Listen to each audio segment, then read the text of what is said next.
Aloha, everybody. Welcome to the Hawaiiverse podcast, a podcast that supports local by cleaning up after parties and events without anyone asking you to help. I'm your host, Kanaka, and that's local style. If you want to know who the real Hawaiians are, just look for the people staying after the party that are helping to clean up and put things away. Before we introduce our guests, I just want to say mahalo to my Patreon supporters for your endless support. If you want to become part of my Patreon ohana, just head over to patreon.com/kamakadias to join. Okay, let's introduce our very awesome guest today. Our guest today is a 3-time Native-Hawaiian Grammy Award-winning singer-songwriter from the Big Island of Hawai'i.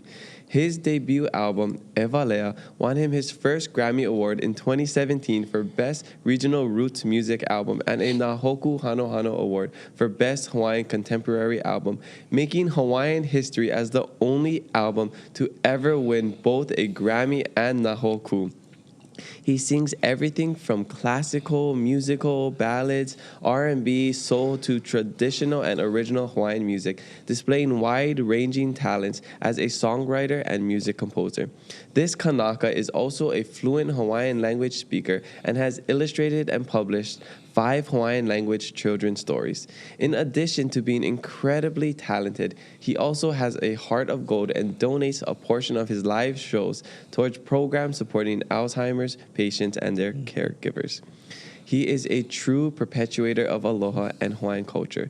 His name is Kalani Pe'a. Aloha, Kalani. Welcome to the podcast here at ID8 Studios. Yes. Aloha, ke hoa pea mai neoi. Mai kai e ke hoa, o hiki mai au, o pai ia moku, mawai mai ma maui, e hoi ka aua, ma ane ma ke ia malu, ma kaku I hewa. We're here. Polole. We are Nui here. ka ha'a heo ka ike ana ya oe. Na mena hana a like ole ka, ke mele ana.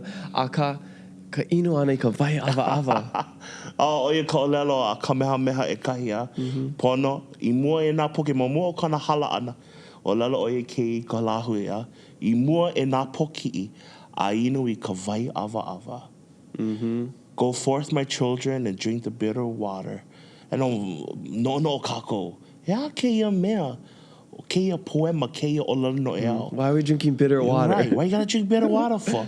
Because when you work hard, the sweat roll down your cheeks, and it's dang ava. It's bitter. Sour. Yeah, sour. So we got to work hard. Yes. We got to work hard in order to play hard. And if you want to play hard, you got to work hard. We just got to do what we got to do. Yeah, I love the ike kupuna, how poetic they are. Everything's in metaphors. Like, even that, drink the sour water. Like, why? Like you said, it's because you work hard, the sweat drops into your water, and it's sour. So it's amazing. So it's beautiful. Yeah. So beautiful. Yeah, we're going to get into all of that. Okay. We have so many questions. But before, I like to tell my guests, we start at the kinohi, the beginning. Where are you from? Where you grad? And what was it like growing up? Oh, man. Well, I'm from the capital of... I like to say the Aloha Hawaiian hula, Hilo. I kaua kani lehua. Very proud to be from Hilo. Born and raised, Pana Eva Homestead. Grew up in a pink trailer home. Used to be a pink trailer home right behind Railroad Avenue. So it was literally a mile away from Cinnabons, Prince Square Plaza. Exactly a mile away. He calculated that. Exactly 1.1 miles, yeah. And the Koki sing along the way. I love Hilo, our home, and I currently live on Maui. I been there 10 years with my other half, my husband, and we both take care of my mama. Sold our condos to buy us a bigger home. So living the dream and working hard and writing music and touring and creating workshops. So I first start off from, let's say, born and raised in Hilo, the old Hilo Hospital, and went to Kaiapuni in 3rd grade. I was the very few that started later because I didn't start in preschool or kindergarten. I remember being at Kekula o Keokaha, Kekula Ha'aha'a. It was Keokaha Elementary School then, and they were sequestered, such a big word, thanks to our teachers at Navahi. We were separated from Kekula Kaiapuni. And I realized the difference of resources. Being in elementary, seeing my siblings go to Punana in the late 80s, and then I'm the eldest of 5 going to English school, and We have nice buildings. We have a nice bathroom. The immersion side have porta potties. So I'm realizing there's a big, big difference of how we were marginalized, the Hawaiian language community, in temporary buildings versus the English side. And then I got a little jealous, and I go, I want to learn the language. I want to speak. I want to olelo kokako olelo. I want to be like my siblings. So my parents go, are you sure you want to leave the name? And my first name is Trazara. Which is, yes, Trazara Kalani Pe'a. So Kalani is my dad's middle name, which I go by, but Trazara is an English men's cologne Avon product name that is a stink vintage cologne name that I think my mom was high on morphine when she gave birth to me at Hilo Hospital. But love her. She wanted a name like that sounded like Pavarotti. And she ended up with Trazara. But my childhood friends call me Traza or Traz. Wow. My Kaipuni friends, or Kalani. So I have that. But so you'll hear, we're like, oh my God, you interviewed Traz. And you'll be like, oh, yeah, okay, Kalani. Okay. So I went from that to Kalani in third grade. How did I do it? The principal then, until today, is our Kumu Kawanoi Kamana, the founder of Ahapuna, the co-founder. She goes like this. She sits in front of me with her husband, Uncle Pila Wilson, and go, why do you want to learn the language? Why you want to start now and you didn't start from preschool? And I said this as a third grader. I remember vividly saying, I want to speak like my siblings. I'm jealous. I don't care if I have to leave a nice area, which was the elementary DOE side, to go to this porta potty where, portable.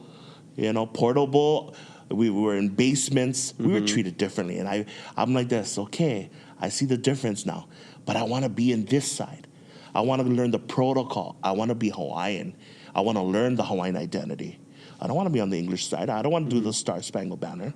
I want to olelo Hawaii. Hawaii pono'i. And guess what? They said, come. And since then, over the years, as we established the school, going from the Hilo town, from the office building, waiting for our aina at Kea'au, at the old, taking over the old former Henry Opu Kaha'ia school. And now 30 years in, I go, I cannot regret just saying, like, I cannot. I would have been grateful if I went to another school, Waiakea, Hilo, or Kamehameha. But will that help shape my identity, my true Hawaiian identity? To be in Kaiapuni, to be in the Hawaiian immersion setting was the best thing I did in my life. To choose what I wanted to do as a Native Hawaiian, to see what shapes who I am today is the Kaiapuni that played a pivotal role in my life.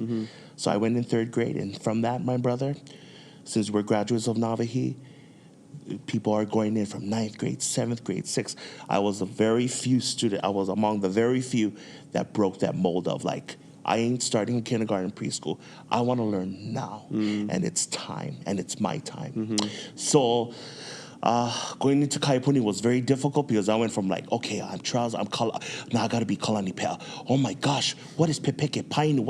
What's going on here, man? I've been speaking English on the English side, right? And they're like, hele oile, ua hele au ile, ua hele aya now, and I was like all over the place. Yeah. But it takes time and effort to be fluent. Anyone can speak. Did you have any knowledge of Hawaiian before that? Not at all. Hearing, you just hear I your saw my siblings in Punamale on Kino'ole Street. So they were speaking before me already. I'm like, what? Yeah. So to be the oldest and to have that passion and desire to be a third grader and said, I want to learn, was the best choice I've made. The best. And that was very early on in the Hawaiian language renaissance. The Ahapunanaleo, the preschools for Hawaiian immersion schools, Hawaiian students, not Hawaiian students, just students that want to speak Hawaiian. It was late 80s. Then Navio Kalani Pu'u started in 1994, yes, I believe. 1994. And then in 2001, they got their land up in Kea'au. Actually, and became 95. 95. And 2001, they became an independent Correct. school. Well, okay. we over the years became a charter and the UH lab school. Okay. So as a class of 2001, brother, I'm balding. I'm an old man. I'm 40 this year. Nice. It's Still local Aries PO. season. It is the Aries season. It's happening now. We were in the three classes that started Kekula o Navihi Yeah, Kani people Opu'u. don't understand, like, this guy is an OG. Like, the classes in the beginning, there was the first class, Yes. which was Hulilao, who was the son of Pila. Kumukamanan Pila.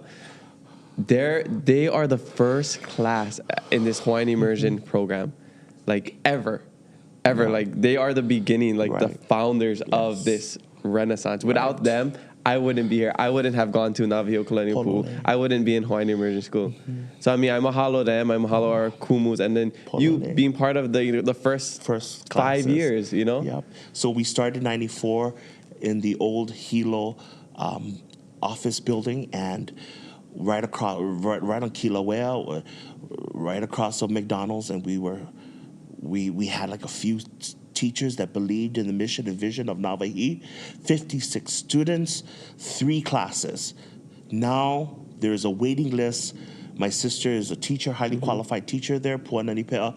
There's beyond 600 students from preschool to 12. Yes. Beautiful. Yeah. Beautiful. And I want to share my experience too, because, well, first off, Navahi, they're like, okay, let's start as a preschool at Punana Leo. Okay, we need a first grade. So they started a first grade. They started a second grade. So every year was a new, up until they had their first graduating class in 1999. And for me, I went there early 2000s because I went to Keaukaha, and it only went up to the 6th grade. So by 7th grade, I had to go to Navahi o Kalani Opu'u. And when I was at Navahi from 7th grade to 11th, so unfortunately I didn't puka kula, I didn't graduate from Navahi because I moved to Kaiser on Oahu to play sports. But you still kaiapuni. I'm still kaiapuni from preschool to 11th grade. And then at that time, I tell people this, there was 100 students from kindergarten till 12th grade. 100 students, and now you say there's 600 people, people on wait list. I know. We didn't even have enough classrooms at the time. They had to build trailers for us. We were learning in trailers. Yes. That's how it was. But now it's so beautiful over there. They got different buildings. They had to expand onto where we used to play on the field. I'm sorry, but it's considered one of the best Hawaiian immersion programs, man. Not to be like, not condescending. Right? I'm sorry. Okay, but it's the Navahi is like the OG. I don't know. Yeah, it's like the Boston Celtics or Lakers if you're looking at like basketball. Well, they always say, these are like the Kamehameha schools of Punaho. I was like, we're all one. Come on. Yeah. We're all in one. And you know what? I went through it from the political changes, from dealing with the word marginalized, gentrification, oppressed. I'm sorry to say, because it's been established now, the word kapu aloha wasn't happening then. Okay, kapu aloha is happening, been established on Kukia'i Mauna movement. Not degrading, I'm not defaming those who have established kapu aloha. I get it. Humble yourself. Don't be condescending. We fight the right fight. We advocate for the right things. But in this matter, to see my kumu, our kumu, in the late 80s, and they're in their mid-30s then, to see my parents petition, screaming from the top of their lungs to establish a Hawaiian immersion setting, which is an official language of the Aina, and we're getting marginalized. We're being insignificant in the eyes of Hawaii politicians. They're like, your kids will never be successful speaking another language. I remember these politicians. I remember their names, and I ain't gonna tell their names today because they're learning the language today. It's funny how the roles change. But I've seen it as a child. 3rd grade, Hilo, the chancellor then, placing the Hawaiian immersion, like cultural educational programs, and our teachers in hallways, bro. In hallways, while the Spanish and Japanese departments got buildings. So you look at that, you're like, why don't we have our own facility? And there was no such thing as kapu aloha. Like, I remember my teachers be like, you better put us in there. It was like, you had to fight the right fight, but advocate together. That's how when we bring people together and our community is strong that way, we're able to address these issues in the matter of how do we enlighten that Westerner or foreigner about our true identity and ourselves. In this sense of place, in Hilo, Hanakahi, in Hilo One, the language needs to thrive. The language, Hawaiian language, is the kahua, is the foundation to everything thinking and being Hawaiian. To me, that is what is Hawaiian. Is the Hawaiian language, o ka olelo, oia ka'a'a o ka mauli Hawaii. Oia keahi. It is the fire, it is the burning desire, the burning sensation that keeps us alive. Yeah. And to see my family cry, to see politicians cry, to see them flip the script and go, we believe now. That to me is the definition of thriving, bro. When you thrive, our lahui thrive. Yeah. And we needed to pave the way to prove that it was possible. Because one of the biggest criticisms for Hawaiian immersion schools, and it's cool that I get to sit with you because we went to the same exact Hawaiian immersion school. We get to, talk about similarities, or share our experiences. One of the biggest criticisms was they're not going to be well-versed, well-educated in English. Because if you're teaching everything in Hawaiian, science in Hawaiian, epikema, math in Hawaiian, makimakika, everything in Hawaiian, from even biology. Biology, Bro, we had social sciences, and we did plays in Hawaiian. In Hawaiian, yeah.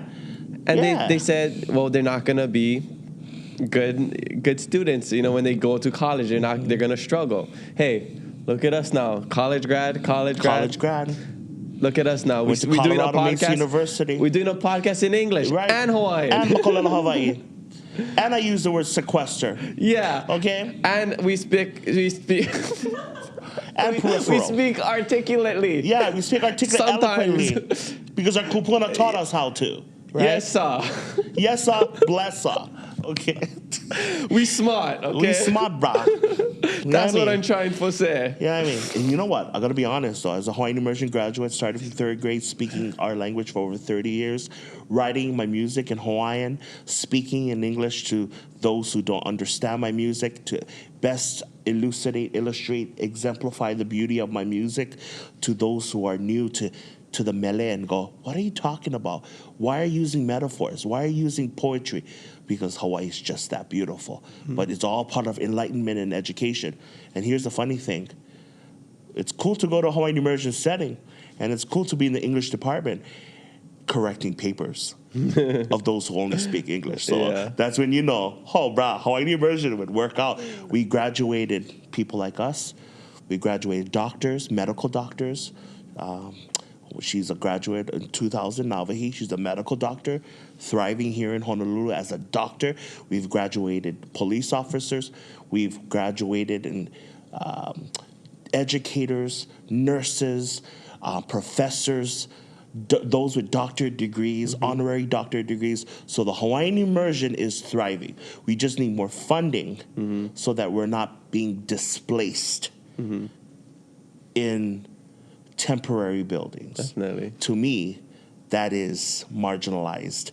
That's a system where they're trying to get rid of us. No, we need nice facilities. Kamehameha School's got the funds, and we can do that. They got their own gig. I worked there 10 years. We, as a whole, with Hawaiian immersion teachers, we need more teachers. We need better teaching certification programs.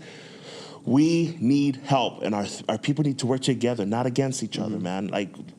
I'm so over this whole you're going to do this, we're going to do this on Oahu, you're going to do this on Maui. No, we need to work together. If we could have gotten together for the Kukia'i movement, we could do it for the Olelo Hawaii movement. Yeah. And we need to continue doing it because those politicians keep on taking it away from us. So we need help. Yeah. We need help. You know what we need to do? We need to be the aloha we wish to see in the world. Boom. Just like our sponsor, Shaka Tea. Yes. Mahalo, Shaka Tea. Their new cans are amazing. Look at this. Yeah. Well, this is orange. It's supposed to be purple. But hey, you got the purple one. You got your purple one over there. I got my purple one. Yeah. Shaka. Go check them out. Momaki Tea. Love it. So I want people to dive into our experiences as a Native Hawaiian student in Hawaiian immersion school? Because I feel like not a lot of people really know, and it's not something I can really talk about with other people because, you know, I tell them like, oh yeah, we had to oli all the time, we had to sing songs, we had to dance hula, everything was in Hawaiian. What was your experience like? And let's tell people a little bit of like how the Hawaiian immersion school works. Like it's very cultural based. It's very hands-on, small classes. We don't even, it takes us like 30 minutes just to start school because you have to stand in the piko and do protocol, which I hated. And just to preface everything, I didn't like while I was there, I didn't want to be in Hawaiian immersion school. Why is that? Because all my friends were from sports, for going to other schools, St. Joseph, Hilo. Do you regret leaving your final year, or you happy you made the choice? Now I know I thought you graduated from Nā Hōkū, but you will always be kaipuni. Mahalo. But did you regret leaving your senior year, or you're cool with that? Not getting the aha ho'omoloa experience. Yeah. And we'll explain what that is. Okay.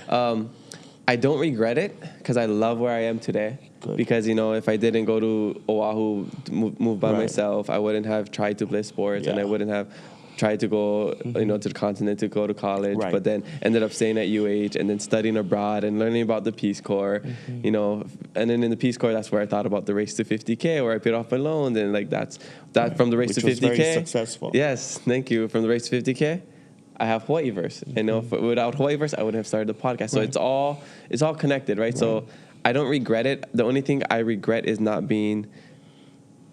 appreciating the education I had there. Because whether I like it or not, so much of that learning style, the education is instilled in me, and I don't even know. Just like the way I am, the way I treat each other, the way we have to ho'ihi our elders, everybody. That's all from Hawaiian Immersion School. You know, because like you said, I didn't graduate from there, but everything about me is Hawaiian Immersion. I'm still Kaiapuni, whether I like it or not. You're still Pukana Kaiapuni, bro. But then the only thing is like we had everything. We had the language, we had the mea'ai, the food, we had hula, oli, mele, and I would lip sync every single mele. I can't even remember half the olis. Every time we went to hula, yeah, so like that, I think even while I was there, I couldn't even remember the whole oli. I would always lip sync. So every time we came late to school, and a lot of artists lip sync at the Grammys. True. You have to oli, you have to chant just to get into your classroom. Right.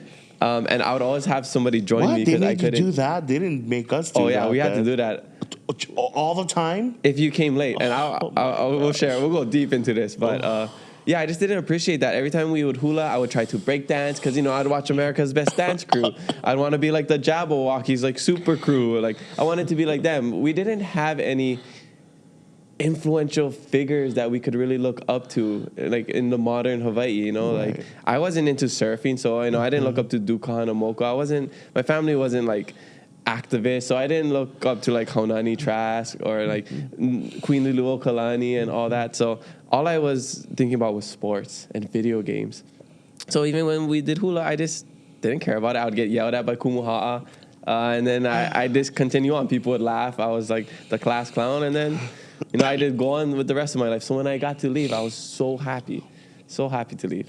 But I don't know, what was your experience like? Did you start from Punana Leo? Punana Leo, Ka'umeke Ka'el, Nāwahio Kalani Pe'a. I think what it is that is not the kumu. Actually, I think because I started third grade, the desire was already there there was this burning passion and desire to learn. And so I graduated at 12th grade. I did think, though, I'm going to be honest, from 9th grade, I did wanted to leave and try Kamehameha It always gets smaller as you get higher. Right. The class size. My class size was going from like 20 kids down to 16 and 12 graduating my class. That's how it is. My nephew Walea had 30 now, so it's growing again, which is beautiful. Gorgeous. It's not dealing with peer pressure or parents encouraging you to go and, you need to go play sports, we need to take you out. It was your decision, right? Basically, our parents gave us the option to stay or not. I wanted to try to go to Kamehameha schools. I got my immersion background, let's try. Go to Kapalama. No, because they didn't have Ke'au then. But Anake Kawanai sat with me. And I had to do the same thing with all my teachers. And she goes, I heard you're trying something new. Didn't you come in third grade? And so she gave me this story, and I'm like, I changed my mind. And I don't regret it. Mm-hmm. But it's an experience that will always resonate with me because I'm grateful I stood firm. I'm grateful that I can say that I put that lehulu on because it took me 7 years. Okay, for those who don't know, explain. You got to make a feather lei to graduate. And all the colors have different meaning and it's symbolism, kino lau. And then your mothers make you your lei po'o. That's like our cap. Our gaunas are like our ahu'ula. Which you also make yourself, stamp yourself, design yourself. Right. So there's we a week-long graduation ceremony. And I won't regret that. I didn't truly, how am I supposed to say this? Until I went to college and lived out there for 7 years and I moved back, I became much more of a prouder Hawaiian. Mm-hmm. I don't know if that's, yeah. I'm supposed to be proud when I was told or assigned to Ha'iolelo weren't you? Okay, so those who don't know, when there's visitors, we stop the whole session. Yeah. Everything stops. The school stops, and we have to bring these people in. Yeah. And when we bring these people in, our teachers are That assigned was the scariest part. Don't choose me. Don't choose me. Kuweamo, don't choose me. And he did. We're like, Kalani Pe'a, po'o koia oi. I was like, what? What? You know, You get chosen to do a speech in front of the whole class to greet these guests. Right. And you have to create your speech in 10 minutes. And it's public speaking as a young kid. It's scary. It's scary. Yeah. But hey, that and helps you do us it in out, another though. language. It did. We got trained for that. Yeah. And that helped me. People tell me, how did you do so well at the Grammys? Did you read off a teleprompter when you received your 3 Grammy Awards? I said, I spoke from my heart, but I always have to mahalo my kumu for putting us on a spot. Kalani Pe'a ha'iolelo oi maloko no ilima minute. You have to create a speech, and it's public speaking in front of 100 people, right? The whole school. Yeah. And administration. Yeah. And then I realized it became a competition with the con. They were like, oh, my speech was longer than yours. But in the speech making process, we learn to be eloquent and articulate. Like our kupuna have always taught us to speak well, to do well, and do your best. Because I learned from my kupuna, if you're not good at what you do, okay, try your best at anything, at any skill. But if you're not good at it, don't do it at all. But I'm like, okay, all right. But apparently we had to get better in speech making. Mm-hmm. You know what I mean? We would have classes where we had to practice. But I appreciate it. Will I regret it if I did leave in 9th grade to go to Kamehameha? I will have the Hawaiian language background. I think the kids on campus, there will be more resources in terms of for sports and music. But my resource, my kumu vai, was already there for me. We all have different journeys in the Hawaiian immersion setting. Did I change going from 3rd grade? Yes, I did.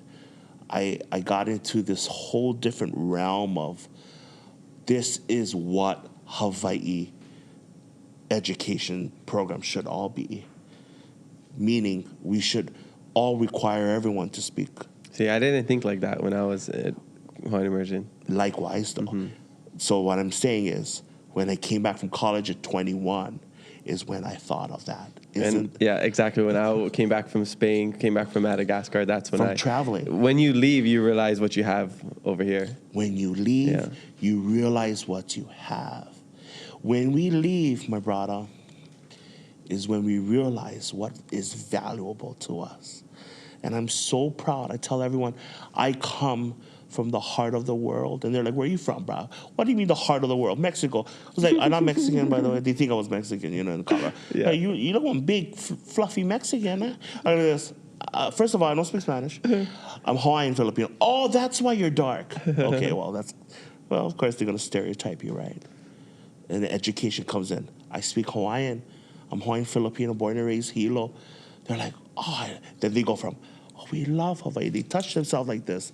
People come to Hawaii to embrace our heritage, our hula and culture. And I'm so much more, since the, again, Kukia'i movement and watching our lahui working together, looking at our socio-economical process, watching our Hawaiians going through a diaspora situation, leaving the islands to thrive elsewhere as Hawaiians because they can't make a living here in this expensive place now. It's so expensive. Our people are leaving. We all are looking at each other for comfort, for growth, having a growth mindset, going, oh, you're going to hula, you're going to Kalani's concert in San Fran. You're going to Kalani's concert at the Lincoln Center in New York City. I want to go because I miss Hawaii. So they're finding a way to reconnect themselves back home.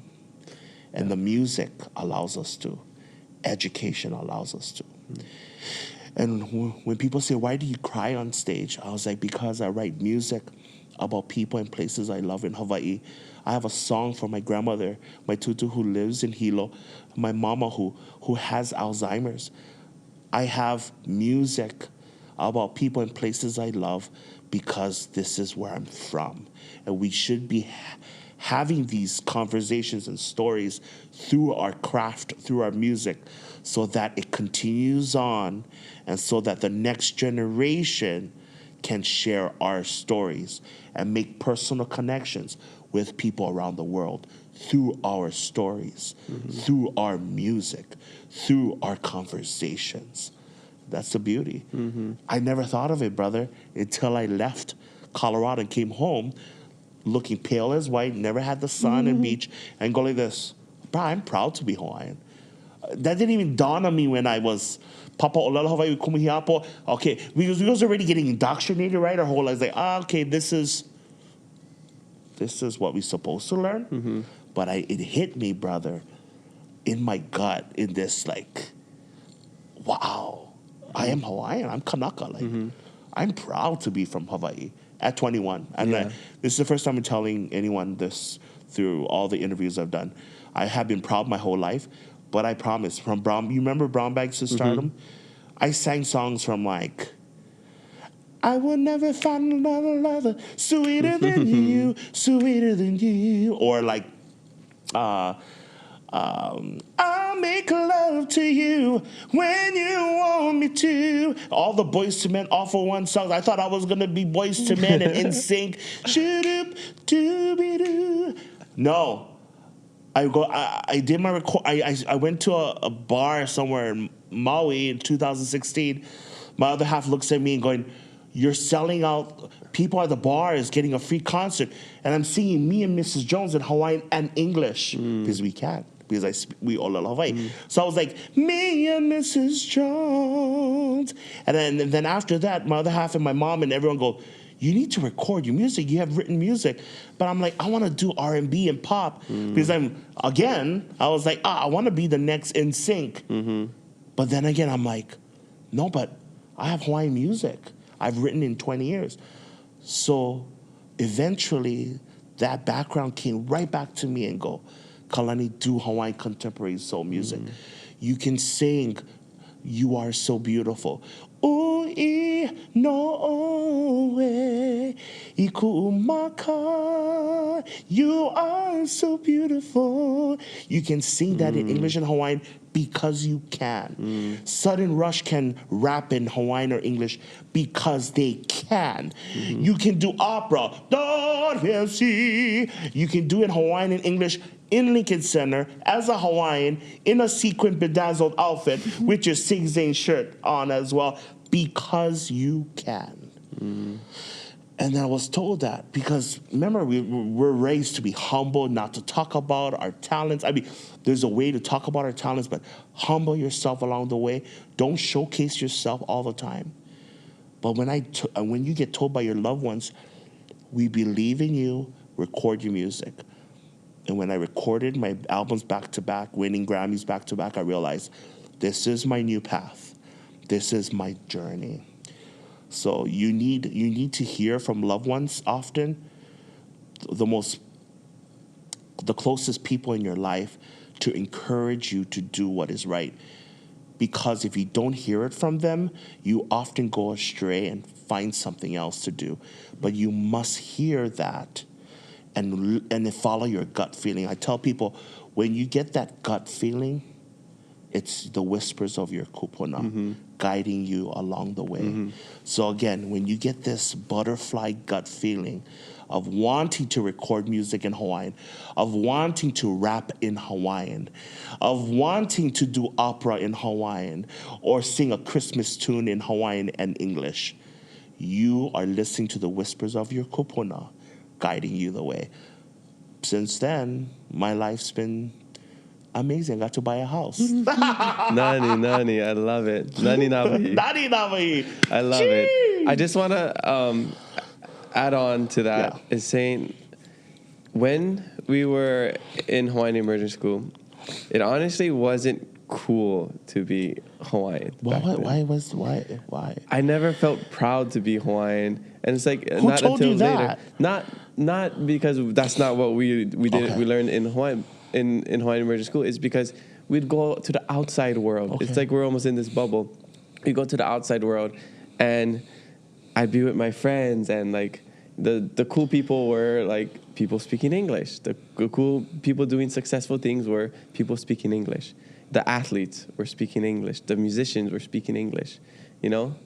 And for me, I was like, I want to be like them, you know? And it's like when I would go out and speak Hawaiian with my dad, he would speak to us in grocery stores, and I'd be hila ashamed to speak back because I didn't want to be judged by people. Because like, oh, look at this guy speaking Hawaiian. When I would go to practices, like I'd be coming late to practice because like, oh, look, in my head, you know, is your kid, you have all these insecurities. You're like, oh, look, I'm the weirdo coming from the Hawaiian immersion school that has to come late to practice and play with all these English speakers, you know.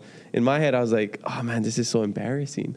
And then it's not until later when I went abroad and go to Spain and I'm talking to people, oh, I'm from Hawaii. Hawaii? Huh? Oh, Hawaii. And people ask me more about it. Like, oh, wait, they have a language there? Oh, wait, you speak it? Wait, less than 1% of the population speaks it? And I'm like, oh my gosh, that's so cool. Yes. How is this not my superpower? It's a superpower. It is a superpower. That like nobody gods. has. How am I thinking? Yeah. How am I not proud to be Hawaiian? Right. This whole Hawaiian enough, that thing that people got in their head. I was the most Hawaiian you could be back then. Tripping, right? Right. It's like, I how go to dumb Colorado. was I back then? I graduate. I turn the cap and go, oh, holy moly. People are calling me to translate or interpret this in Hawaiian. They're relying on me as a resource. You know, and you get that. I think I get you, bro. I get it, Kanaka, why you thought that way. There were other classmates of mine that left and also came back and left again. Yeah. So I get it.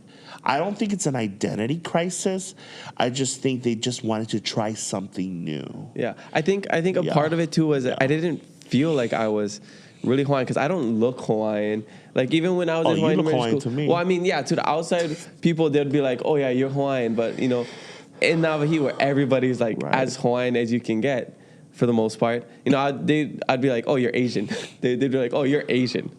You know? Who would tell you that? Kimo Miranda, my good friend Kimo Miranda. How dare you? He would just joke around like that. Kimo, what's up if you're watching this? Aloha, brother. Yeah. But yeah, so it's like I never really thought, like I was doing all these Hawaiian things, but like, well, I'm like less than 15% Hawaiian. I'm like Japanese, Korean, Portuguese. But so you're it's Hawaiian. Like, you're Kanaka. yeah, and I'm more proud to be. My whole upbringing is Hawaiian. Correct. I don't do things in Japanese, Korean, whatever. Like everything I don't have is Hawaiian. But then, back then, I just didn't know that. Mona Shintani, is he still there at Navahi? Or Uncle Jimmy Nani Ole? I think so. Uncle Jimmy. Like, we kalua pig at Navahi. We kalua. Like, I don't like getting my hands dirty. but we eat kalo. We eat kalo. We see the ava there. We see the ava at Navahi. Like, I get you. I think being born and raised, it's like you guys are like vampires, like Hawaiian immersion vampires, like born and raised into exactly. into the Hawaiian you immersion do something covenant. Else. Grass is always greener. It's the people who didn't have it. I'm the what do you call the convert? The Hawaiian immersion it's setting. because you didn't have it growing up, so you wanted it. Right. And that's always the case, right? Right. It's the people that don't have it that want to learn Hawaiian. It's the people that have been speaking it their whole life. Whole life. I just want to try something else. And we're mana leo in somewhat way, though. And we're proud mana leo today. Yeah. Isn't it amazing how later in your life you don't go through an identity crisis? You just figure it out. Like, figure it out later in your life. You go, ha ha. I am Kanaka and I'm proud. Because I agree with you. In the Hawaiian Makikula Kaipuni, I was like, oh, okay, we got to do this. We got to meet up. We got to do, there's always protocols to everything. So it's Palikekua, you know.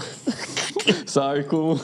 Yeah, tuck your shirt in, wear your belt, we have uniforms. But it all taught us along the way that we will be able to use these proficiencies and skills along the way in our life during a certain part of our lifetime. Yeah.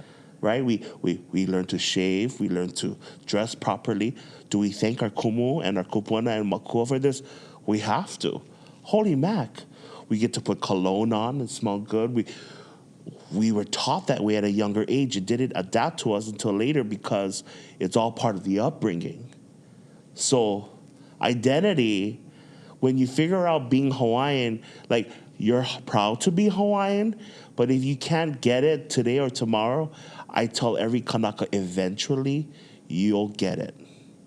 Because it may not happen today, it may not happen tomorrow, but when you go away from home and you realize that people value us for being that 1% that speaks, people value us because we're all about aloha and the essence of aloha, then you'll realize, aha, the light bulb goes off.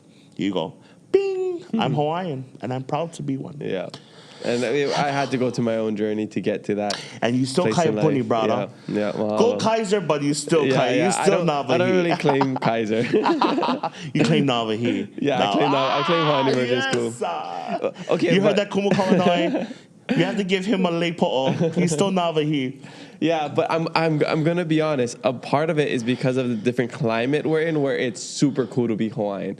So even though I'm all these other ethnicities, because being Hawaiian is like a status thing. Right. Well, it's like now I'm like proud of it. In the Renaissance, when our families are fighting, right, in the 80s, 90s to bring back the resurgence of Hawaiian language and revitalization, we were chastised in the 50s, 60s. So let's say when Hawaii was illegally occupied and still are, don't speak Hawaiian. Our kupuna were beaten at school for speaking Hawaiian by their teachers, and then they were beaten again at home for speaking English. So we were oppressed. We were told not to be, you're not going to be a true American if you speak Hawaiian. They wanted to kill the language off. And it had to take our kumu and our parents to go, we will stand firm. We will fight the right fight so that the language thrives. And I'm just so grateful of that, bro. Like, I'm grateful. I think if I did graduate from an English setting school, I wouldn't be who I am today. Same. If I didn't go to a Hawaiian immersion program, I wouldn't be writing Hawaiian music in 5 minutes and creating melodies in my head.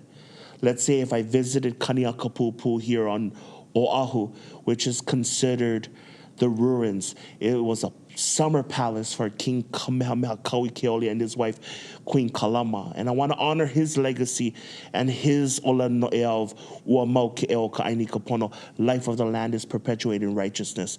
And I honor that, and I honor the land snails of that area that are endemic and metaphorically use the snails as adapting to change, being effective through change as the snail leaves its home, the ha'au wind, the ki'ovau rain and wind, because Hawaiians had many wind names and rain names to exemplify the beauty of the landscape.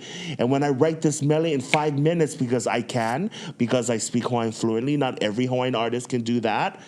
It's like there's artists out there that can dance hula, but my forte is to write in Hawaiian music because I can olala Hawaii and come up with a verse of oh he oh he ke kahuli. Where are you, the kahuli? E hulia ela iko home. To create my verses and then come up with what is my bridge line? oh my God, I sing my whole life. Oh, create a line to honor the ahu'ula and compare our noble people with feather-like ahu'ula. Kahiko, hiko puo ka iwa hulune mahie. To create my own music and being an artist, to write in 5 minutes, not everyone can do. But I thank my Hawaiian language background. Because without that, I don't think I'll be able to do what I'll be probably doing public relations for maybe Hertz out in New York City.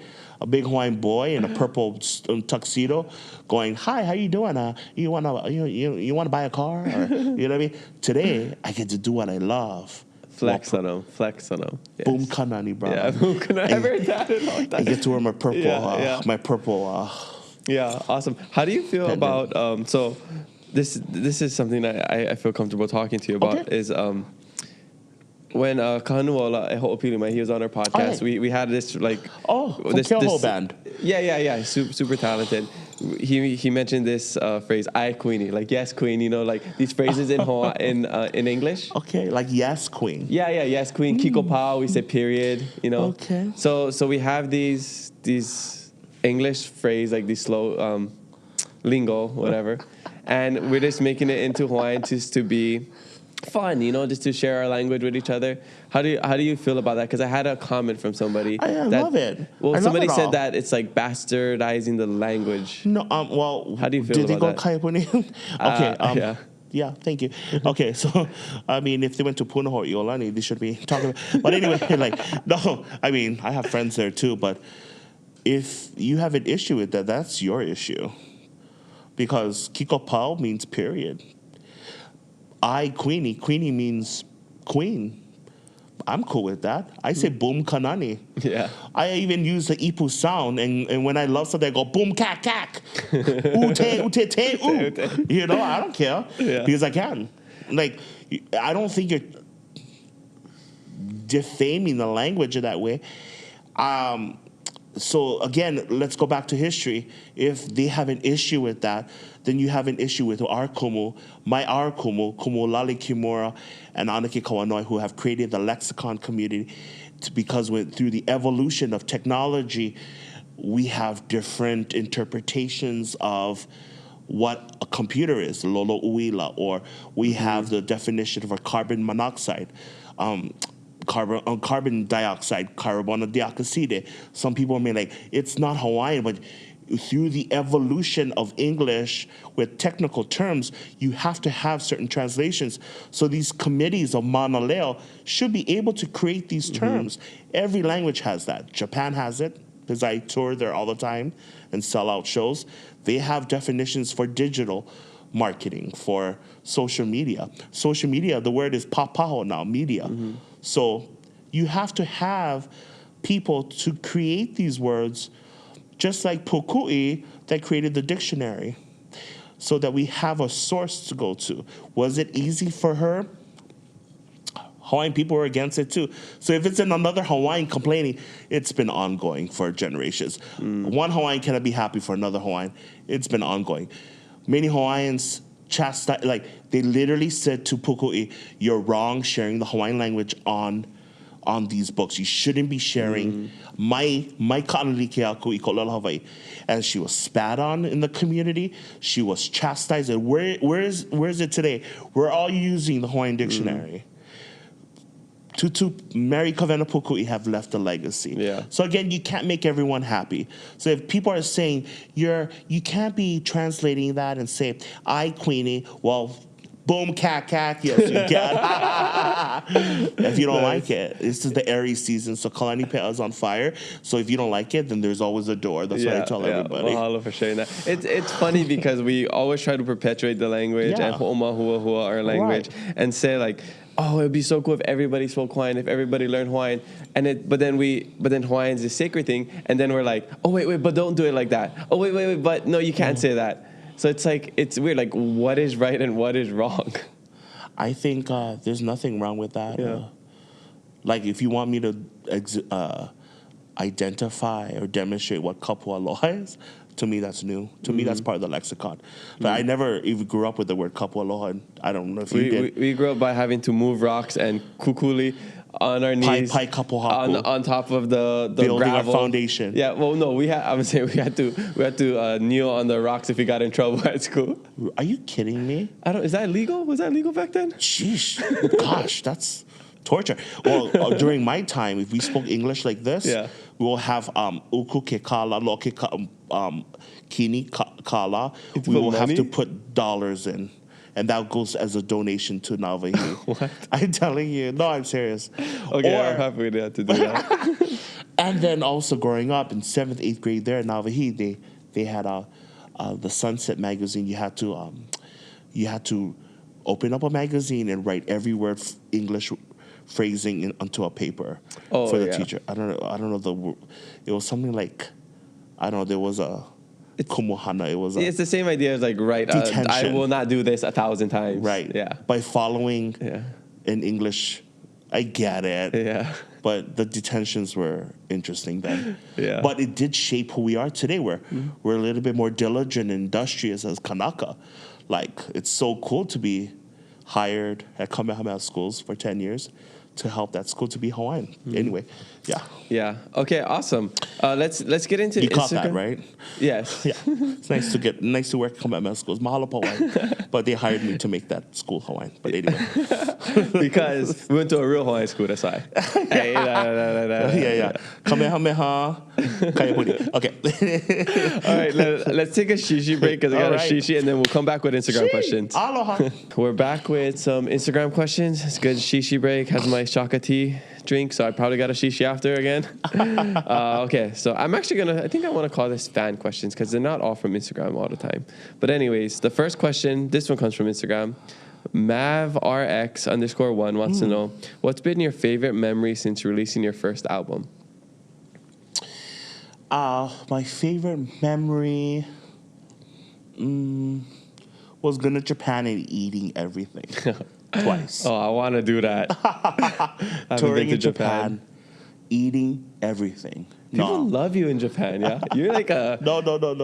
extra superstar there, superstar there, huh? Oh gosh, it's so awesome to do what you love, Kamaka, and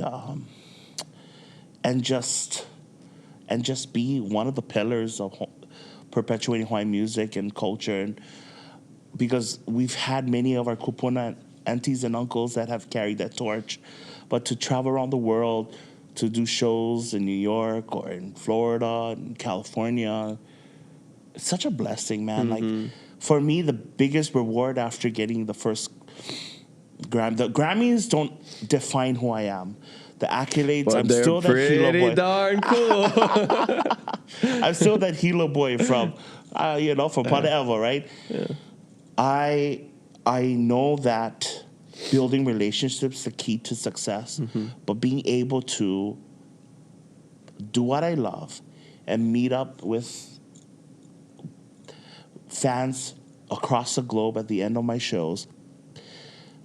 And my biggest accolade to me is seeing them make a personal connection with me during meet and greet. To me, that's the best time of my life. Like, what? You like this song? Or, oh, you love the hula behind this? Or you love the halau that dances to this? Why? And when the why comes in, they're like, I get it. I get why I do what I do. So it's the outcome of concerts or shows or the workshops that I do is the people. To me, the people that makes the fans make a big difference about it. Love it. Mahalo. Okay, next question comes from Brada.Ash. How's it, Ashton? Good friend. Gee. What does it take to win a Grammy? Hard work. You got to know what you really want. Okay, so you know how we fall under Hilo High School, right? Nā Hōkū. In the yearbooks, we get to put our picture in for the senior, and you get like a wise proverb or ola no ea. And I can send it to you if you want, but I have my 18-year-old photo. Oh, wait. I can't believe I forgot about this. What? I want to, yes, Speaking about photos, I remember I took a picture of this last night. We can put this up on the podcast so people can see. Who's that guy? Oh my gosh, Who's that was guy? like 180 pounds lighter. Oh We Lord. just gotta throw the graphic on. I had hair then. Jose What says happened? Hawaiian. I'm balding. I'm balding. Oh no, I'm 40 and I'm balding.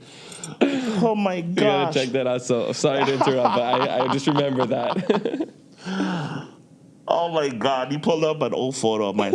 You know what? So the senior photo for Hilo High, it said on the bottom, I want to win a Grammy. I promise. No way. I have manifested it, but I didn't know how to get to that level. I had to network with the right people in the academy. Being able to go to the Grammy Awards year after year has given me the opportunity to network with other independent songwriters, musicians, producers, engineers worldwide. Winning a Grammy has given me opportunities to sell out shows at different, performing arts centers and do what I love. I get to wake up and do what I love. But what it takes to win a Grammy is you gotta really want it. People always go, I deserve it. I'm going to sit on it because I'm a legend. I'm going to sit on it because they're going to call my name. No, you got to network. You got to share your music. Not everyone knows what Hawaiian music is all about. I had to take years to network with almost 10,000 members by sharing my music digitally. So you got to work hard for it. You got to work hard to achieve that goal. Work doesn't speak for itself. Yeah.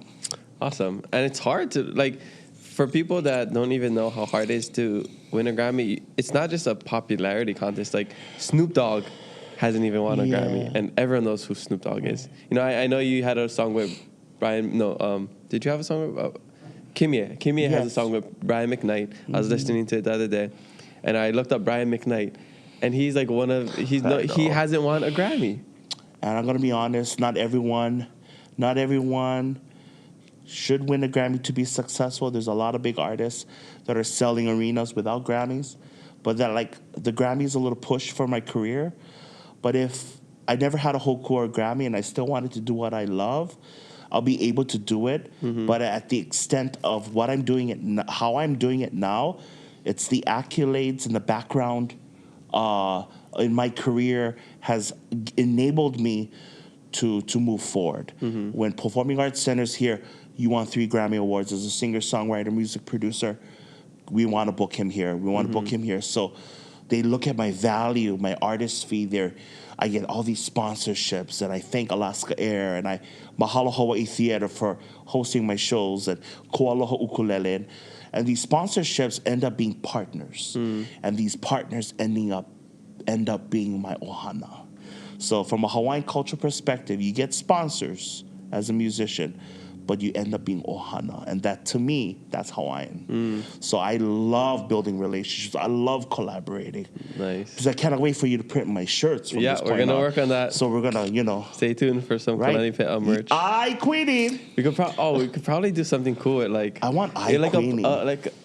We might have to run that by Kanola, because he was the first one to say that, so I'm gonna give him credit for that. But guess what though? Queenie is gonna, or my niece's name Ka'iave is gonna be the title of my 5th album. Oh, nice. So I'm acknowledging, I'm writing mele about matriarchs and matrilineal power, wahine mekamana. So it's whether it's songs about Like Like or Emma or the legacies of our kupuna wahine, it's going to be Queenie or Ka'iave. So Queenie is not coined by one person, okay. Yeah, we can all use them. It's a kako thing. I was just thinking, I love breaking down the etymology of things. I love linguistics. And I love puns. I like to write as well. I like puns too. Yeah. I do. In the future, I want to have a book called Pun Intended. I love it. I think you need to do it. I have a bunch of stuff I've already written, but I was what just thinking of your name. Puns?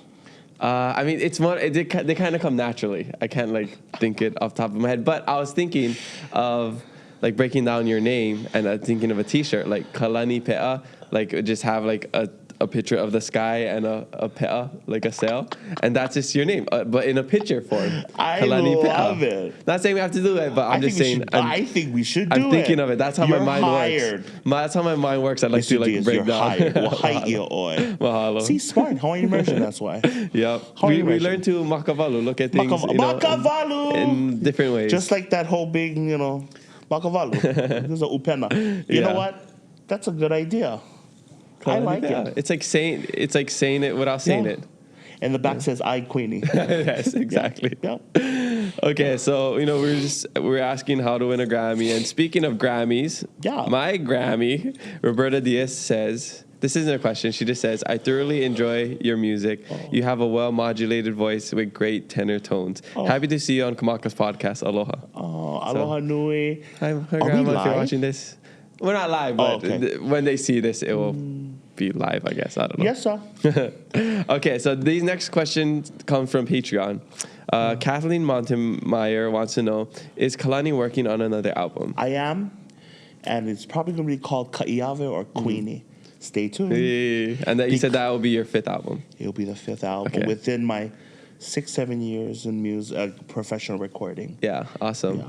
And I know you shared a little bit about how you're singing and your family was saying, hey, you got to start recording this. Is that how is that the catalyst? Is that how you really started to get into music and take it seriously? No, I actually started at, you heard of Kaiko'omal? You wasn't probably born then, Kaiko'omal, that sounds so familiar, yeah. Yes! Oh, you're Opiopio. Okay, so Kaiko'omal is the old courthouse on, it's across of, oh my gosh. By Longs, yes. Oh, yeah. Okay, so that was Kaiko'omal. Yes. So there used to be J.C. Penney's there. Mm-hmm. And I used, at 2 or 3 years old, okay, so for those who know me personally, I did have I'm so proud to bring this up because I saw one of your podcasts.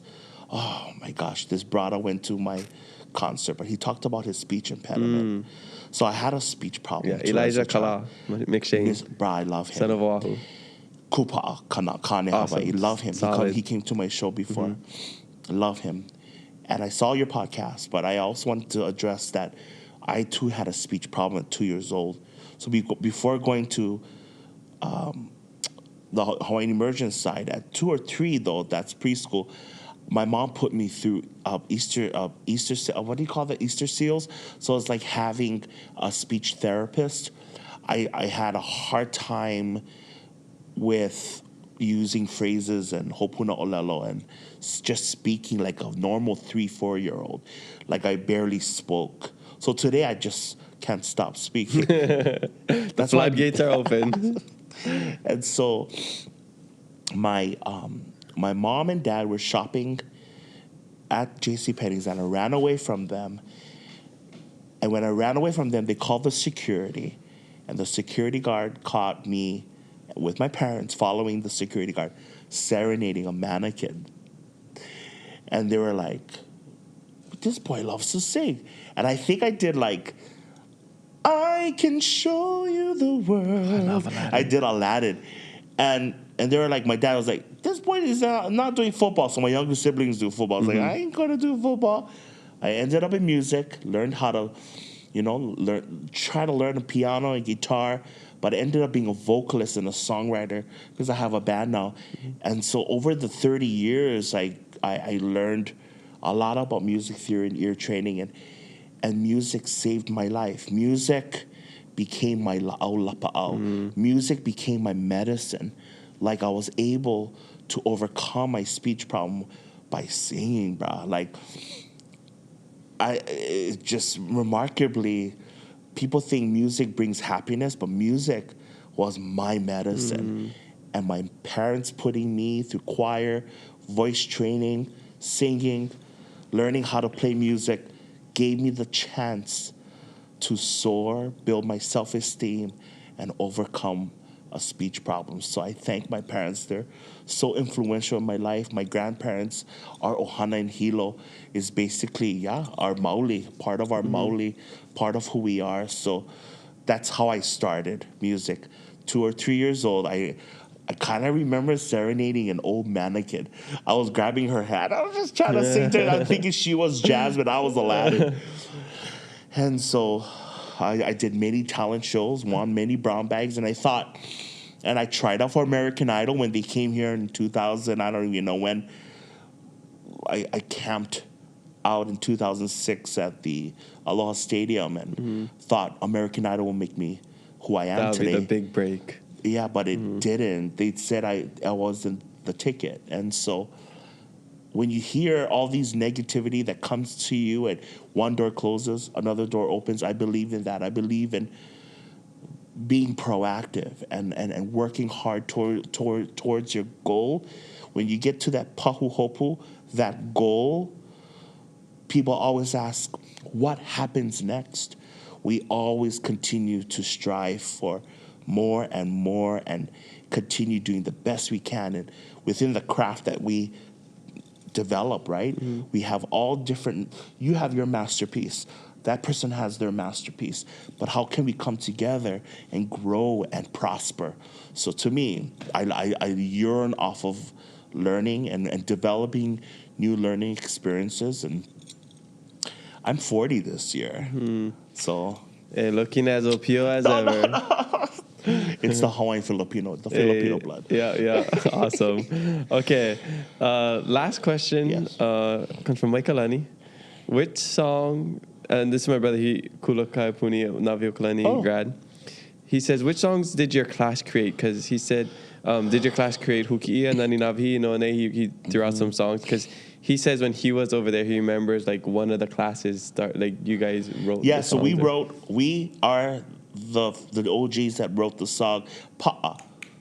Mahu. Oh, I forgot about that song. For Navahi, and then we wrote Aole Imana Oia. So we wrote that one too. We wrote No Ane I Coca-Cola. And we wrote Kela Haila. You guys wrote Huki'ia? What? Kela Haila. Made popular by Aipohaku. Oh, they copied us. Made popular. Sorry, yes. Kalabai, Aipohaku, love you. I love you guys. Love you. They all, majority of them work for Pulala. That's Kihi Nahale out of them, Aipohaku made it so popular, Mahalo Ya'oko, because it originated from Punaleo. I had no idea. So it was all written, actually, majority of the lyrics are written by Kumukawanoe. She realized how island music, the evolution. Kumukawanoe writes music? Bah, she writes music. She wrote No Anei. I had no idea. Yes, she wrote that, and she blessed me to record it. Kulaivi was a Kaiapuni song, but it was written by Peter Bood and Uncle Larry Kimura. And my kapi ina akala ai kamole olu. Wow, those are classics right there. It's funny because there are certain songs that only Hawaiian immersion school kids know. There's the Hawaiian songs we hear, and there's something like Hi'ilave, like Gabi Pahinu, those are Hawaiian songs. But there's actually these Hawaiian songs, even Hiki Mai there you go, you got it. Which is on my album too. And it's just taking an English song, turning it into a Kani Kani Pele, all those that you only sing in Hawaiian immersion school. That's Hawaiian immersion songs right there. No Ane'i's originated in Navahi though. Yes. I think Kulaivi's been done island-wide. And other popular songs out there. Yeah. Kunihi Kamauna, we learned that, the chant. Oh, you guys wrote the Kunihi? No, we never did. No. That comes from Kauai, bro. They take the reins on that one. Navahi, of course, Navahi. Navahi Okalanopu. Because at the end of No Ani'i, there's like a Navahi. Oh, yeah. Elikia Oniapa. Yeah. What about the Hoesela? Remember Hoyama? No, I don't think that's Kaiapuni, Oh, okay. I don't think that's a Kaiapuni mele. But I remember we would sing that a lot, that's why. We used to sing that a lot. Yeah. That's true. Okay. All right, well, interesting to know. I had no idea where all the origin, the origin story of these songs. Awesome. Well, mahalo everybody for the awesome questions. Make sure you leave some for our next guest, and maybe your question will make it on the podcast. Before we get into the next questions, tell us about what's going on in April. Because you Also, have something really big, awesome we have coming up. I have my 5th annual May Day's Lay Day in Hawaii concert at Hawaii Theater, April 30th, 4 p.m. matinee show. Please come. I'll be there. Yes, I'll get you guys comp tickets. So I'm going to take care of my plala over here. And it's okay to say plala. Brother. Yeah. I queen. And Kiko so, Pao. Kiko Pao, period. Yeah, what was it? The boom, but boom cat cat. Boom cat cat. Boom cat cat. Boom cat. We need a shirt like that too. Boom cat cat. And so April 30th is my 5th annual concert featuring my friends, Hoku winners and female vocalist of the year, Napua Greg and Halau Nale Komakouka. Upcoming rising star, falsetto singer from Oahu, Liam Moleta. Oh, I love Liam. Liam's gonna be there. Oh, awesome. Yep, he's great gonna be voice. there. He's gonna be there, as well as Malia Lyman, Pomaika'i's daughter. She's a great-granddaughter of Genoa Keave. She's gonna be there with Kumuhula Leimomi Ho, Kumuhula award-winning Kumuhula Sunny Ching from Halau Namamo Pu'uanuhulu. Ho'okena's going to be there, and his wife, Nani Durua, and Halau Kalei Lehua Ikealo Onalani. Can't miss it. You can't miss this event. So it's going to be a big concert, my 5th annual. Miss Aloha Hula's going to be there, Manalani English. So all my friends. Oh, okay. Not the one that's going to win, just a former Miss Aloha Hula. No, this was Miss Aloha Hula 2013, Manalani English. Okay. Yeah, and it's going to be cool that it's kind of wrapping up the month of April because we have Mary Monarch coming up, which we love. Hilo? Yes, I saw that. I saw you last year at Mary Monarch with the guy Marky on. I just remembered. That thing went viral. Yeah. That's a good answer, that's why. It was a good answer. And you was looking good in the purple. Awesome. Yeah. Okay, well, everybody go check it out. Where can people get tickets? Oh, they can get tickets. Go to my website, kalanipeamusic.com or hawaiitheater.org. I love supporting the Hawaii Theater. It's a historic theater. Many artists perform there, like my idols, Luciano Pavarotti, other big entertainers. So I do my May Day concerts year after year there. Also, we're going to have our first annual fresh lei contest. You cannot use ribbon. You got to use fresh lei. You know, lei o ka'aina, mai ka ulula'au, mai ka vaukele. So we're going to have a fresh lei contest. You have to be present, and we're going to give away $500 worth of prizes, sponsored by Keho Shopping Center, Manuheli'i, and Nake'u Avai Designs. Oh, awesome. So for more details, go to kalanipeamusic.com. Nice. Yeah. Do you need more giveaway prizes or anything? Or If I'm going to give away prizes, I'll talk to you. Okay, we can provide some stuff with Hawaiiverse. That's why. We can get Shaka tea on board. Guarantee. Awesome. All right. Yes. Well, one topic that we want to talk about is the word Mahu, the concept of Mahu, because that's something that isn't talked about too much. We all know what it is. We grow up hearing it, like, oh, that person's Mahu. But in Hawaiian culture, it's very accepted, actually. Wow. And in our Hawaiian immersion schools, I don't know if it's almost normalized. I feel like every single class had one, at least when I was there. Yeah. Maybe it was just the time, it was just coincidence, but we had like a Mahu boy in our class. Yeah. Yeah. Well, I wasn't open in Kaiapuni because I really was like, okay, I'm going to have a girlfriend until like 10th grade. So you've had girlfriends? Yes, before? I did. Oh. Yes. Until 10th grade. That's like 20 years ago. So, 21, 22. I wasn't open about my orientation of my preference of who I want to love and like. I think throughout my lifetime and experiences, I was able to try new things, and I realized I am a who. Like, I was born this way. I didn't choose to be this way, and you figure it out later in your life. But every class has a Mahu. Every family has a Mahu.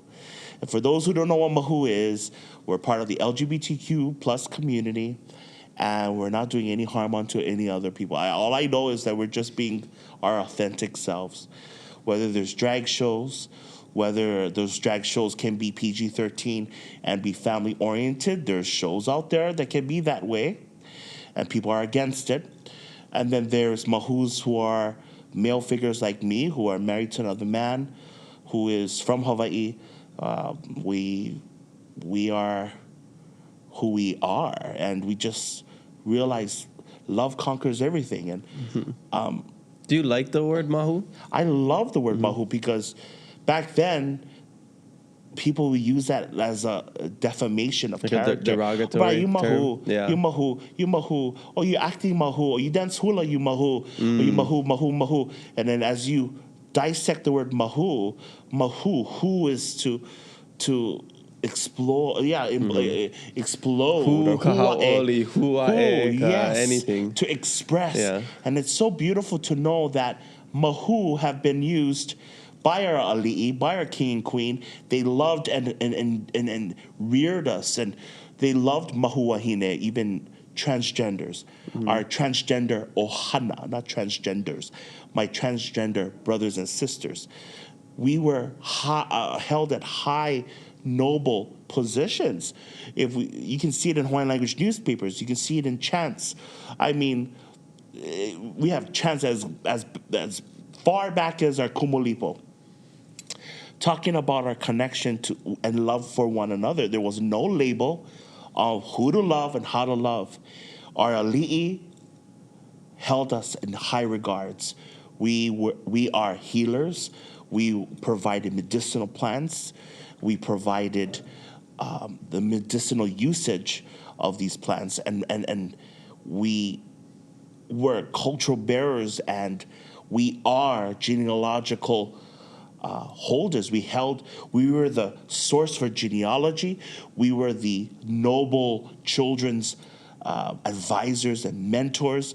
We were teachers of art and hula and history.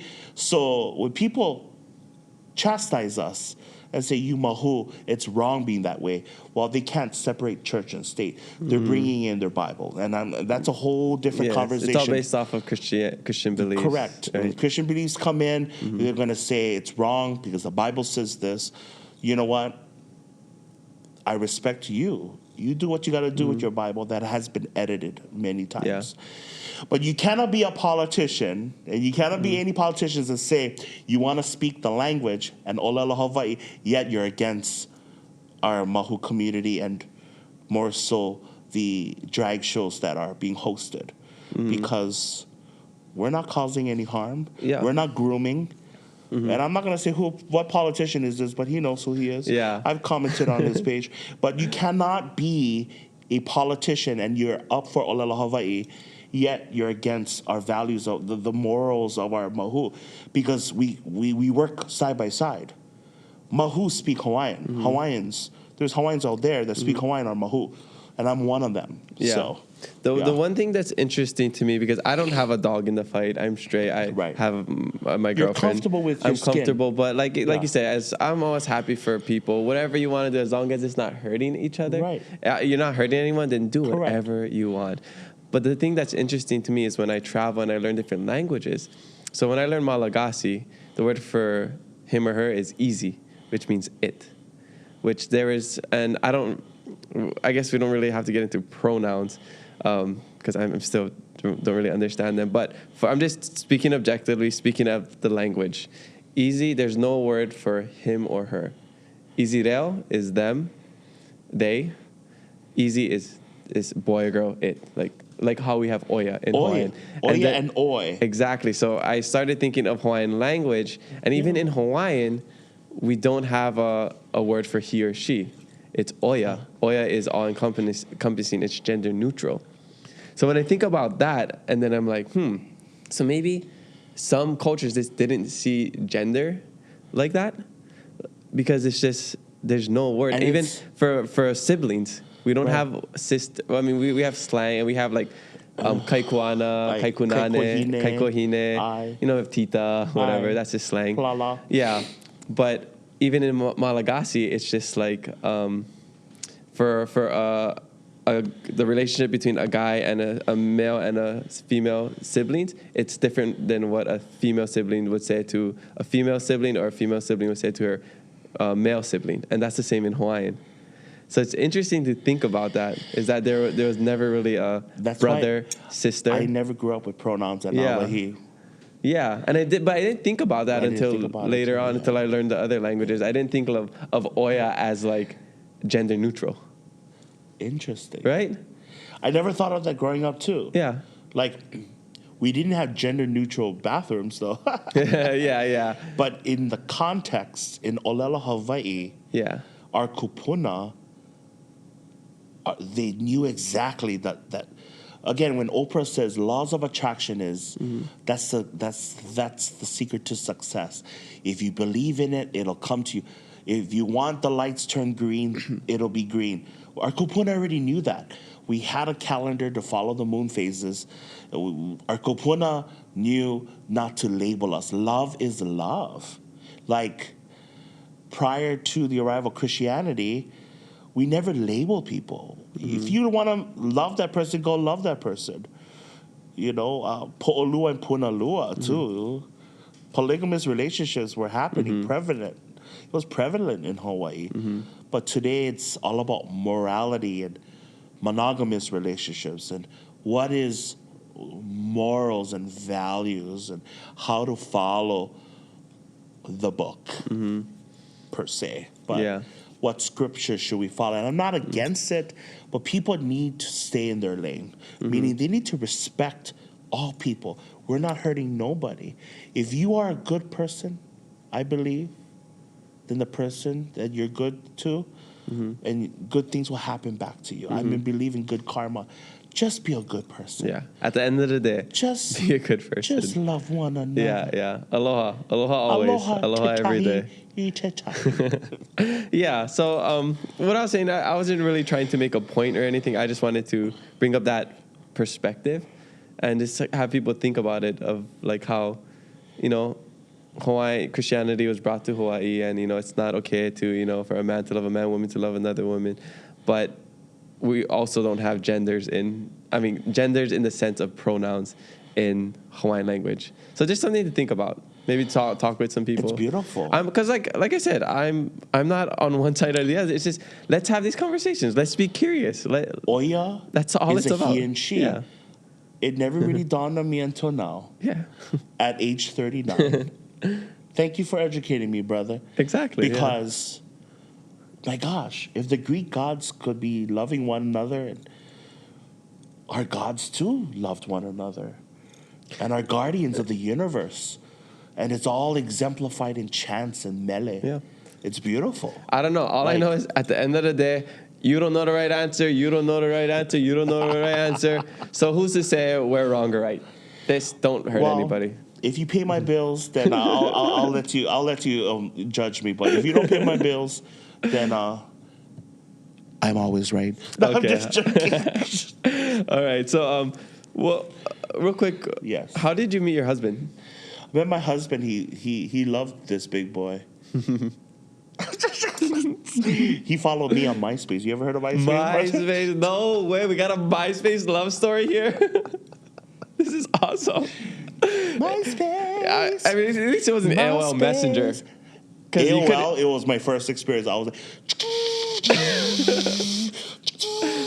dial up. Hi, Mom, I'm on the phone.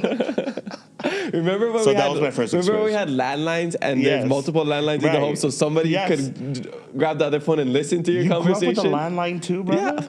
Oh, sorry, you're from Hilo. I'm not. Yeah, I mean, like, I'm not that young. Yeah, right? I'm 30. You know, I'm like. I forgot you're 30. I thought you were in your 20s still, brother. I just look young. The Asian. Nani. Monoko. Yeah. But yeah, I'll be like this. Okay, how you doing? What's going on? Oh, I'm on AOL. Mom, I'm on the phone. Oh, I'm sorry. Yeah. Hey, time have changed, right? Yeah, so MySpace. Yeah. Shout out to Tom. Tom's responsible for this. Thank you, Tom. So MySpace is when he added me, and I moved to Kona. So long story short, he just wanted to hook up, and I was Utu like, bang bang. Yeah, and I was like, I'm not easy to get. I'm royalty, baby. Queenie vibes. I Queenie. Boom, cack. Boom, boom, boom. So hey, but he wanted the boom, boom, not the cat. I was like, this, pay me. No, I'm kidding. So I said 3 months in, August 1st, 2008, I gave in. I said, then what are we now? And he's smoking a cigarette. He's like, I guess you're my boyfriend. Such a Kona boy. But hey, wait, he's from Kona? Kona, born and raised. Kalani, townie boy, and been the love of my life for 15 years. Wow. And we've been married 3 years. We celebrate our 15-year anniversary August 1st, Oh my God, 2000. yeah, Oloa.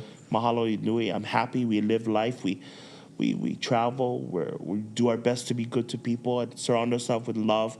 We take care of my mama. My mama lives on Maui with us, and so we run this company. I have a business to run, and set aside the business, we love each other. So he followed me. He had a crush on me first. It's the original sliding into DMs for people who were born after 2001, maybe. He wanted me off of MySpace.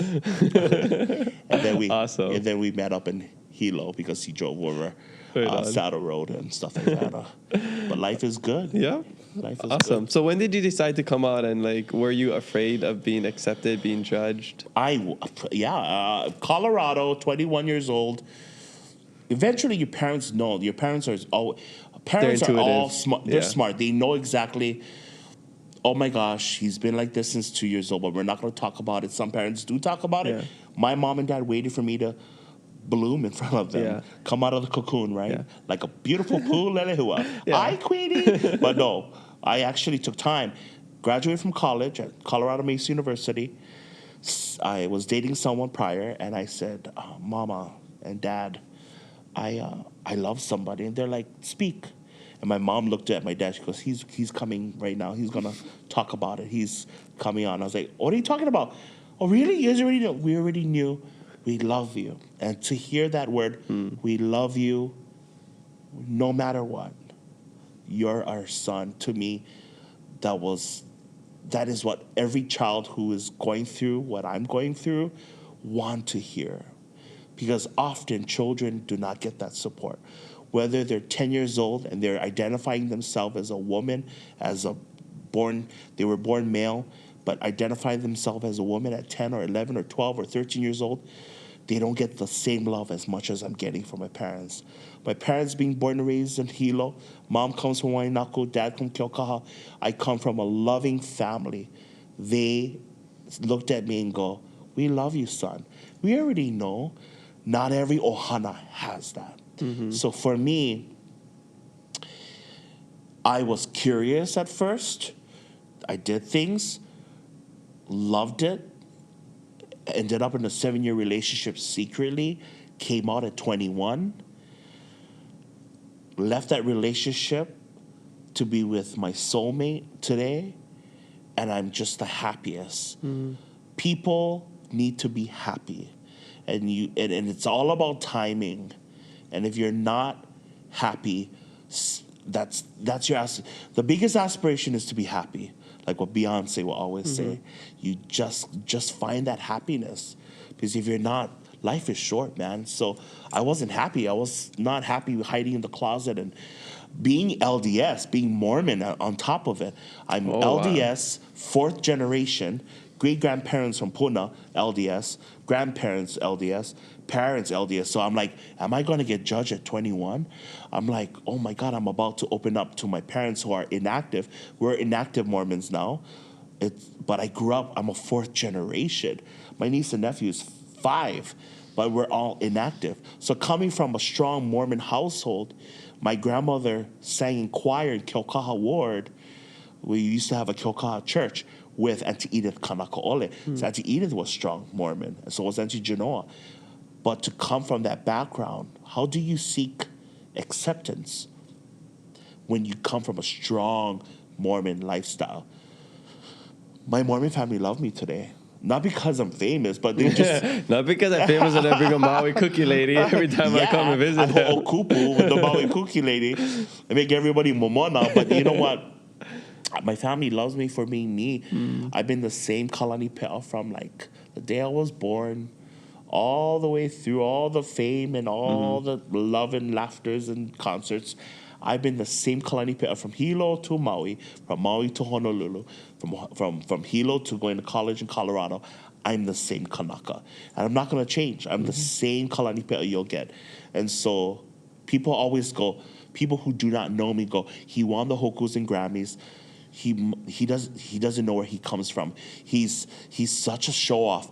Well, I've been the same. And all my childhood friends who graduated with me are like, Kalani's always been transparent, straightforward, and loving. That's my gift giving is my love language. So my other half and I had to learn about love languages, because I'm sure your girlfriend is love. Yeah, it's a great book. I read the book. Your love language, I know it's valuable time. Quality time. Yeah, you got it. And if she cooked for you and you guys eat and Acts you of eat for a service as couple well. hours, and acts of service is your love Wow, language. you just got, she Because cooks for my you all other the time. half is acts of service. Yeah. Mine is, you got to tell me, that's words of affirmation. Yeah, words of affirmation. I can buy my own gifts, but my gift giving is my, what do you call that? What is? How you show love. So there's two different things. There's one, how you show love, how you receive love. So like for me, how I show love is I also like receiving gifts. But one of my love languages for receiving love is not receiving gifts. It's quality time, acts of service, words of affirmation. So my way of showing love is gifts of service. Yeah, giving gifts. Giving gifts. Yeah, and acts of service. And then for receiving, I can buy my own stuff. Yeah, I can buy my own So Louis receiving Vuitton. gifts is at the I don't like gifts. Yeah, I can buy my own. My love language in return is the words of affirmation and physical touch. Yeah. I like PDA, but I like to oh, how you doing? Oh, I love you. I love hugs. So that's love languages. People have to, I mean, if you haven't read the book, you should. I mean, you don't even have to read the book, just Google it. But it's so good because you realize that people receive and give love in different ways. So if something like I love giving gifts. I love giving gifts. So I'm thinking I'm just going to give a gift to Kalani because that's how I show my love. Yeah. But even when I receive gifts, I'm just okay, like you said, I can buy my own. So maybe that doesn't fill his cup. So even though that he loves giving gifts, for him to receive love, it's the words of affirmation. Yeah. It's like he enjoys the thank you more than the actual gift itself, like that whole life. So so people gotta look into that. If you're struggling with love, struggling to receive and give love with a family, a friend, and it doesn't have to be romantic love. Anything, look that up. It's so good. Yeah. So he's so smart. No wonder his girlfriend loved him. Kula kaifuni. Hey ya. Yeah. One question I have is, why do you love purple so much? Purple is the best color in the world. I'm wearing my purple hat. I'm wearing this just for you. And my Snazzy Golf. My malo underneath here is purple nice. too. TMI. Yeah, I want to give a shout out to Snazzy Golf Boy for always sending me shirts. This I want one in 5X, please. Yeah. All right, we'll get you one. I love purple because I've always loved purple. I just wish the sky was purple. I just wish that all school buses were purple. I wish all taxis weren't yellow and all purple. I don't know why they chose yellow. Maybe it's just the brightest color. Yeah. But I just wish everything. I wish the grass were purple. Purple is the best color in the world. Why? Just because it is. Kiko Pop. That's all. Awesome. All right. So what is a parentheses or quotes? We gotta create quote these unquote words, bro. Yeah, that's something. We'll create a whole dictionary. Yeah. You are working on it, right? I want to. I think that's cool. Is to make Hawaiian cool. Not saying it's not cool, but to make it ingestible for people who aren't interested. I support you. Because if people love seeing yes, queen, sheesh, whatever, on God, no cap, whatever, and just translating that into English, po'iole, po'i or whatever, Yeah. It teaches them Hawaiian, regardless. Sus should be like hu-he or exactly, yeah. Kupayanaha. Tupayanaha. Yeah. Supayanaha. Supayanaha, means sus. It's all educational to me. Okay. Yeah, so I support you. You got my endorsement. Mahalo. We'll see what happens with that. But I want to know because you had probably the fit of the Grammy, of the Grammys in 2021. What am I saying the right year? Okay, so I had a Grammy in 2017. Where you had the blazer, the purple shining. 2019. Yeah. And that outfit is in the Grammy Museum. It was in the Grammy Museum next to Whitney Houston. People and Cardi were B. talking about it. Oh my God, it was great. You rocked it. They finally and it was gave purple. it back to me. Oh, really? That's funny. I want to know, how much do you spend on your wardrobe? Holy moly. A lot. Too much. I actually spend a lot because I like to support local artists. So a lot of my outfits are tailored and created exclusively from like people like Ellie's Bridal and Sable Rose, Hawaii, Manu Heli'i, and Kini Zamora, Project Runway Superstar. So I love supporting Hawaii local artists that get like, I want to wear a bedazzled outfit, make me one, and they make it. And they're awesome. So it's like I'm wearing Sunny Ching earrings. Like today is like laid back day for me because I just want to lounge and be on my magic carpet ride with my brother, you know. Hey, I can show you the world. Yeah, shining, shimmering, splendid. Tell me, princess, now when did you last let your heart decide? Okay, anyway, I can open your makas. We gotta translate that I to can open your maka.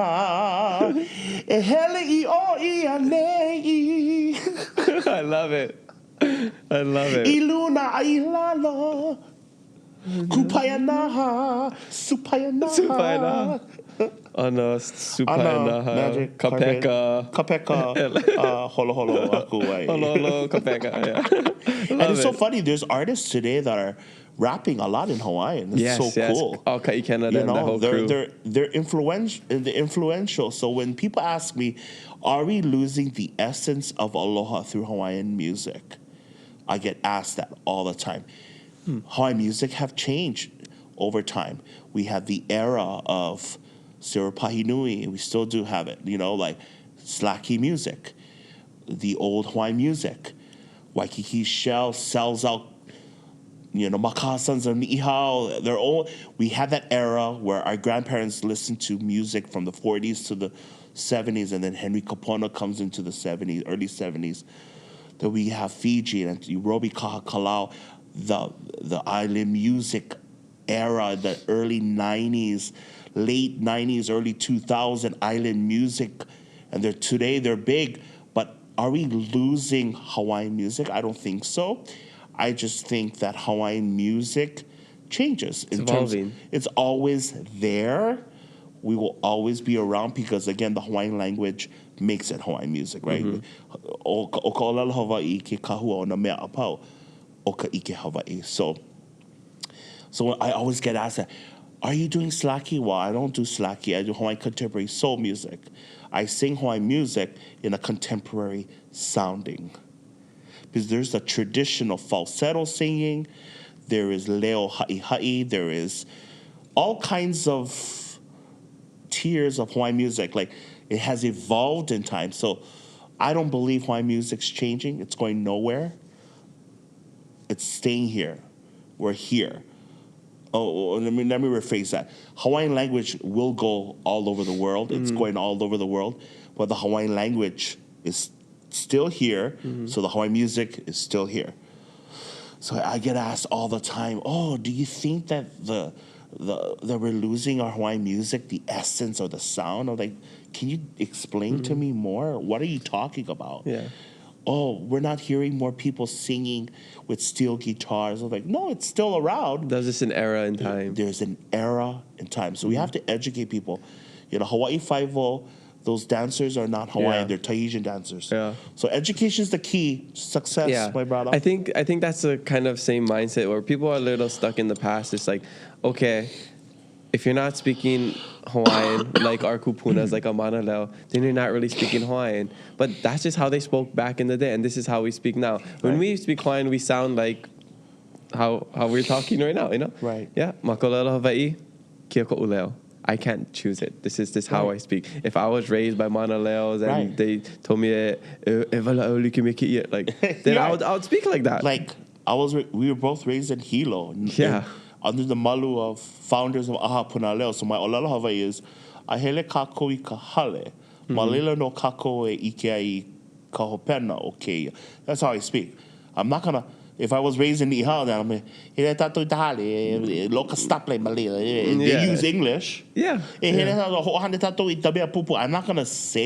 I'm not gonna change for that person's dialect. We all come from different dialects. Like the Hilo dialect is different from the Maui dialect. All Hawaiian. And the Maui dialect is different from Oahu dialect. And we're all Hawaiian, right? So and, I'm not gonna judge there's you. no room or space for us to be criticizing or trying to be like, oh, because we don't have enough speakers to be like, you can't talk like that, you can't say that. The more the merrier. My biggest pet peeve, I have pet peeves. Yeah, sure. So what's some pet peeves? So my biggest pet peeve, are haters. But anyway, one of my biggest pet peeves is people think that they're always right. And like, there's always room for growth. There's always room to learn from each other. Like, because what is the olelo no eau?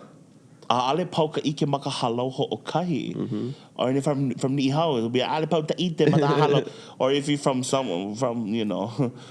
Nihoa or whatever, I don't know their dialect. But just come on, guys, just embrace the change. And I'm just grateful we're from Hilo. You and I are from Hilo.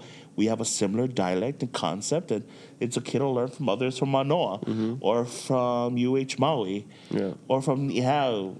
So, but if you're trying to act like someone else, then Kiko Pao. On to the next. Okay, so this is a burning question that we always get, or I like to ask certain guests, is like, ask them what does it mean to be Hawaiian. We have all these different definitions, but I kind of want to go away from that, and I just want to know your perspective, your opinion. What does a Hawaiian look like to you in 2023? A Hawaiian to me is someone walking throughout Broadway or New York with a purple bedazzled blazer, with a sig zane underneath it, with a kinizomora bow tie, in 12-degree weather with their purple malo on, and Nike high tops, maybe from Nike store or Ross from Hilo, or with some purple socks from Walmart from Hilo. And to me, walking down with your Louis Vuitton bag on one and your Manuheli'i scarf, to me, that's a Hawaiian. Like, be you. Be your authentic self. Be true to yourself and to others. Never change who you are. A Hawaiian is who's grounded, who knows when to speak and not to speak, or how to speak things that are articulate or eloquent, like our kupuna did. A Hawaiian that will stand on his 2 feet, their 2 feet, oi, right? He or she stands on their 2 feet and go, kalamai, I don't think this is right, and speak their mind when it's time. Talk about important historical chronology of Hawaii to others, the chronological line of how we're effective, but how can we be progressive along the way? To me, that's a Hawaiian. How do we uplift each other's light in a similar community instead of being haterades? That's, to me, the concept of being Hawaiian, of being Kanaka. That's what I see a true poster child of what a Hawaiian should be.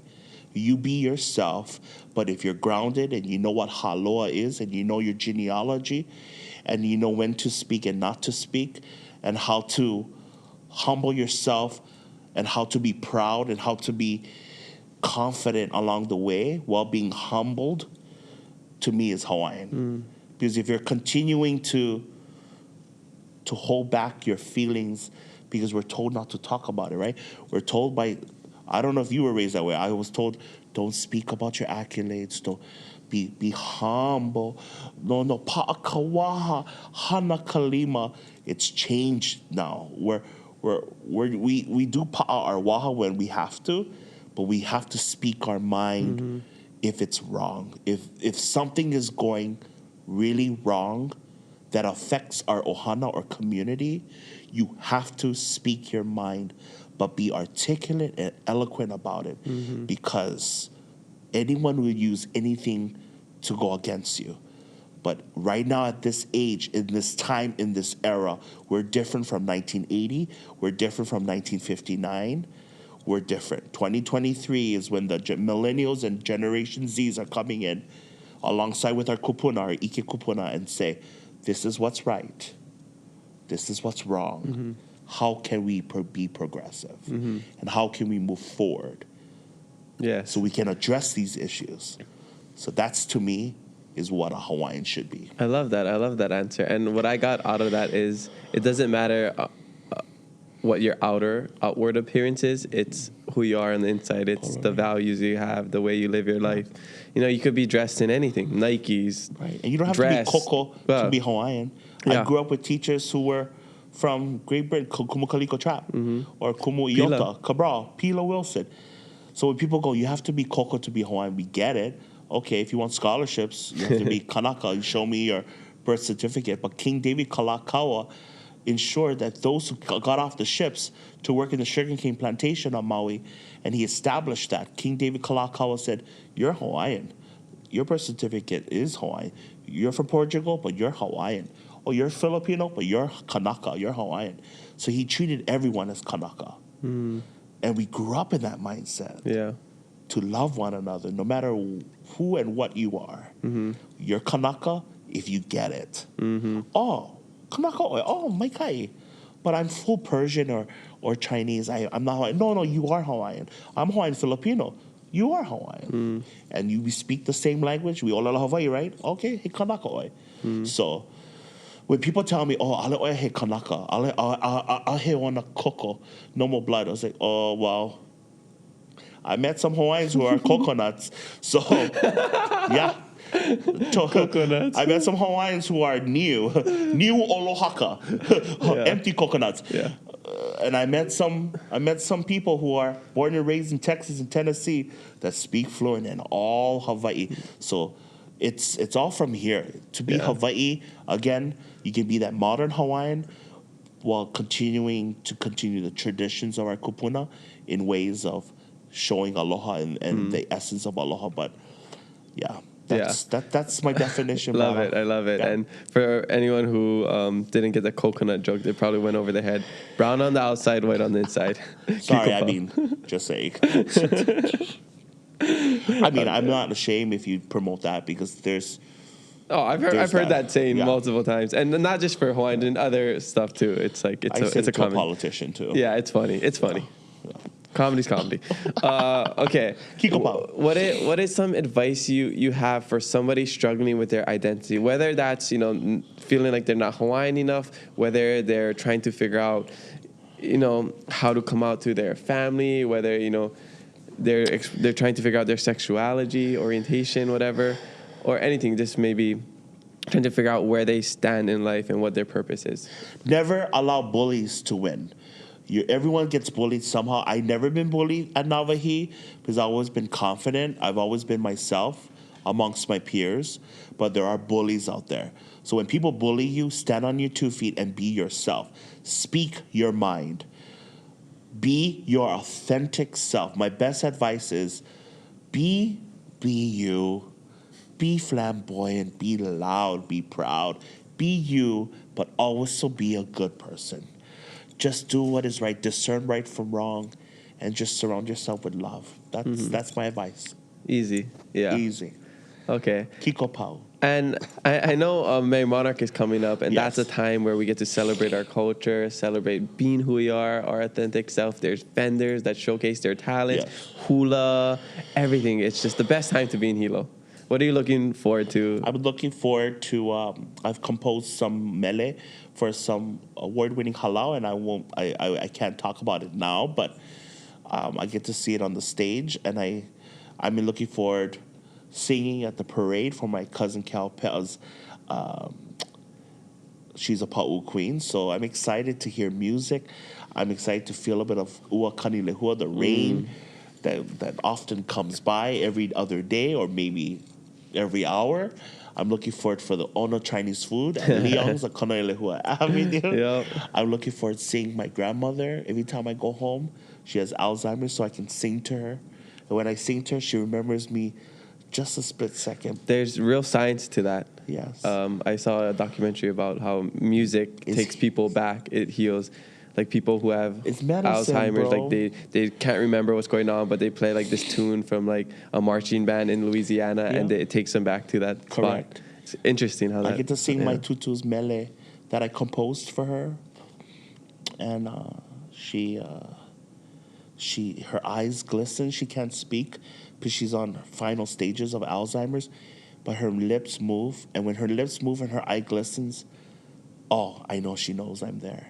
And I have her for that split second. Awesome. So to me, going back to Mary Monarch is reuniting with my ohana and friends and shopping and eating and just getting my two Being ladies Mary. mochi. Two ladies mochi Love it. on. Yes. Yeah. Life hack. Go to KTA if you don't want to stand in Like line. If you just want the KTA. assorted kind. If you want the fresh strawberry mochi, you gotta Who go I stand in know, line. right? You gotta, but you go to Point Nicole.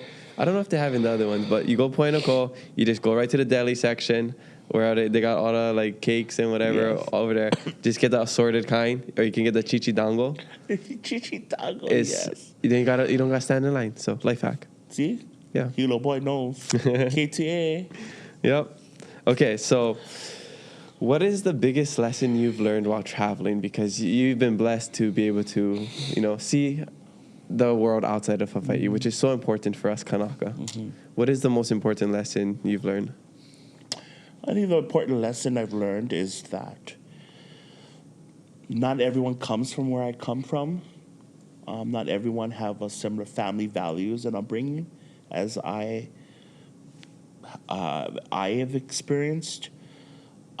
It helps. It allows me to appreciate more of where I do come from. So when I get off the plane here, I get to smell the puakeni or the plumeria and get to feel the sea breeze and be on the aikai. And to me, that's being so grateful coming from this Hawaii element and atmosphere. I'm able to go out and share where I come from around the world and appreciate that I do come from the heart of the world. I do come from Hawaii. So the experience is, it's a lot of work. Touring is a lot of work. People think it's easy, but it's a livelihood I chose because this is what I do. This is how I pay my mortgage and my T-Mobile bill. But I do what I do on behalf of the work of our kupuna, and I just love doing it. Touring is a lot, though. Yeah. Like, there's this funny YouTube video of Michael Jackson being asked, you have to say that you love touring, okay? You have to say it in front of I don't like touring. I just don't like it. I hate touring. It's a lot of work. It is a lot of work. It's a big production. We're dealing with people. It's a lot of work. But at the end of the day, we are gifted this opportunity. We are given this opportunity to share our gift to the world. So I have to remember that there's so many Hawaii artists want to do what I'm doing. So I am the very few that are taking this globally. So I'm grateful. Love it. Yeah. And mahalo for I have doing upcoming projects. Like I'm creating Hawaiian culture curriculum, scaffolding curriculum using the STEM focus, a project-based learning curriculum for Carnegie Hall and Lincoln Center. The Lincoln Center is for Alzheimer's Association with music. So set aside the touring, I get to use my educational background from college or from our Kaiopuni background and take it at a whole new platform, brother. I get to work at Carnegie Hall and Lincoln Center, and I get to go to New York City this fall and do what I love. Spreading Hawaiian music, Hawaiian culture worldwide. Nice. Well, what does success look like to you? Success, when I can buy more Louis Vuitton bags. I'm just joking. I'm kidding. But that would be nice. Or Hawaii Heritage Jewelers, maybe. Maui owned, operated. Success to me, everyone has different definition of what success looks for them. Like there was an interview that Beyonce did, and she was asked, "What does success mean to you? If you want to be a radio successful person, there's radio. If you want to be a touring musician and be successful in that avenue, that's success." So when you define success for me, we all have different goals and objectives and outcomes. To me, my biggest success is being able to leave a legacy of my music and my education behind for the next generation. I want people to remember that I've created music for the world to heal, for the world to hear, and for the world to cherish.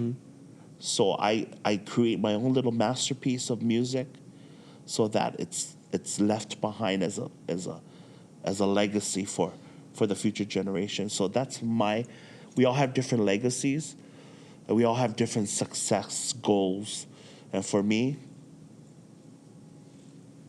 I actually want to do more orchestra concerts because I just did one on Maui. It was awesome for having all these strings, all this orchestra arrange Hawaiian music, my own music in orchestra. Like, it's so cool. So to me, success is when you are collaborating with people, you're building bridges and relationships, you're building constituencies and partnerships. That to me is success. Yeah, it's not about the material things. It's about the memories that you establish. It's how you encounter with people, the life experiences, the relationships you make. To me, that's success. Awesome. Mahalo. Beautiful. Super beautiful. Okay, so we're coming to the end of the podcast. I just got a couple more questions. What is something you wish people knew about you that they don't?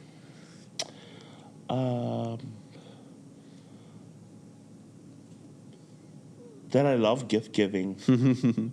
People think I take. Yeah, I came with this Maui cookie. That's the first thing I'm gonna do as soon as this. You just gotta knock them in the microwave. Yeah. I'm just gonna go straight home. You got some donuts. You got some konekos for us, some donuts. Yes. So awesome. Which you already have Dunkin' Donuts here, but people don't know that my heart is like, I love gift giving, and I just love being around people who are all about love. Like, people think, oh, the accolades are making him this way. It's all the glitz and glam, but they don't know truly my heart, that I do have a soft space of like, oh my gosh, I love to give you this gift from Maui Divers. Why are you doing this? Why are you spending money? Like, there was one month I spent like 10 grand on people. It's just, that's me. Yeah. Like, it brings you joy. And my other half goes, you spend 10 grand. And I'm like, but I love gift giving. So I think people don't really truly know the Kalani Pe'a until they really hang out with me. Yeah. Or my husband or my mama. And we're fun people. And yeah. Yeah, we'll go check him out during Merry Monarch time. Go check him out at Come on over. His May Day on April 30th. April 30th. April 30th, okay. And May Day, yeah. Yep. And also, I'm singing on my birthday on Miss Aloha Hula Night. Ooh. April 13th, free concert at the old Hilo Seaside Hotel. We're going to be there. The next day is Kimie. Oh, Saturday yeah, with Bree. Yeah, Bree told me about that. We'll be there. I'm staying. And Bree, thank you. Love you, Bree. Bree, you're awesome. I love you, Bree. We're thinking of doing a live podcast over there. SCP, Soul Community Planet. Formerly known as Hilo Seaside. Yeah. But SCP, love you in your Ohana. Love Kilkaha Market. That's my Tutu's favorite market. Love you, Hilo. I see you soon. Awesome. All right. Before we end the podcast, I got to know, what is your life hack? Oh, shit. Give me an example. What is your life hack? When I had long hair, my life hack was don't cut your hair. Grow out your hair so you don't got to spend money on haircuts.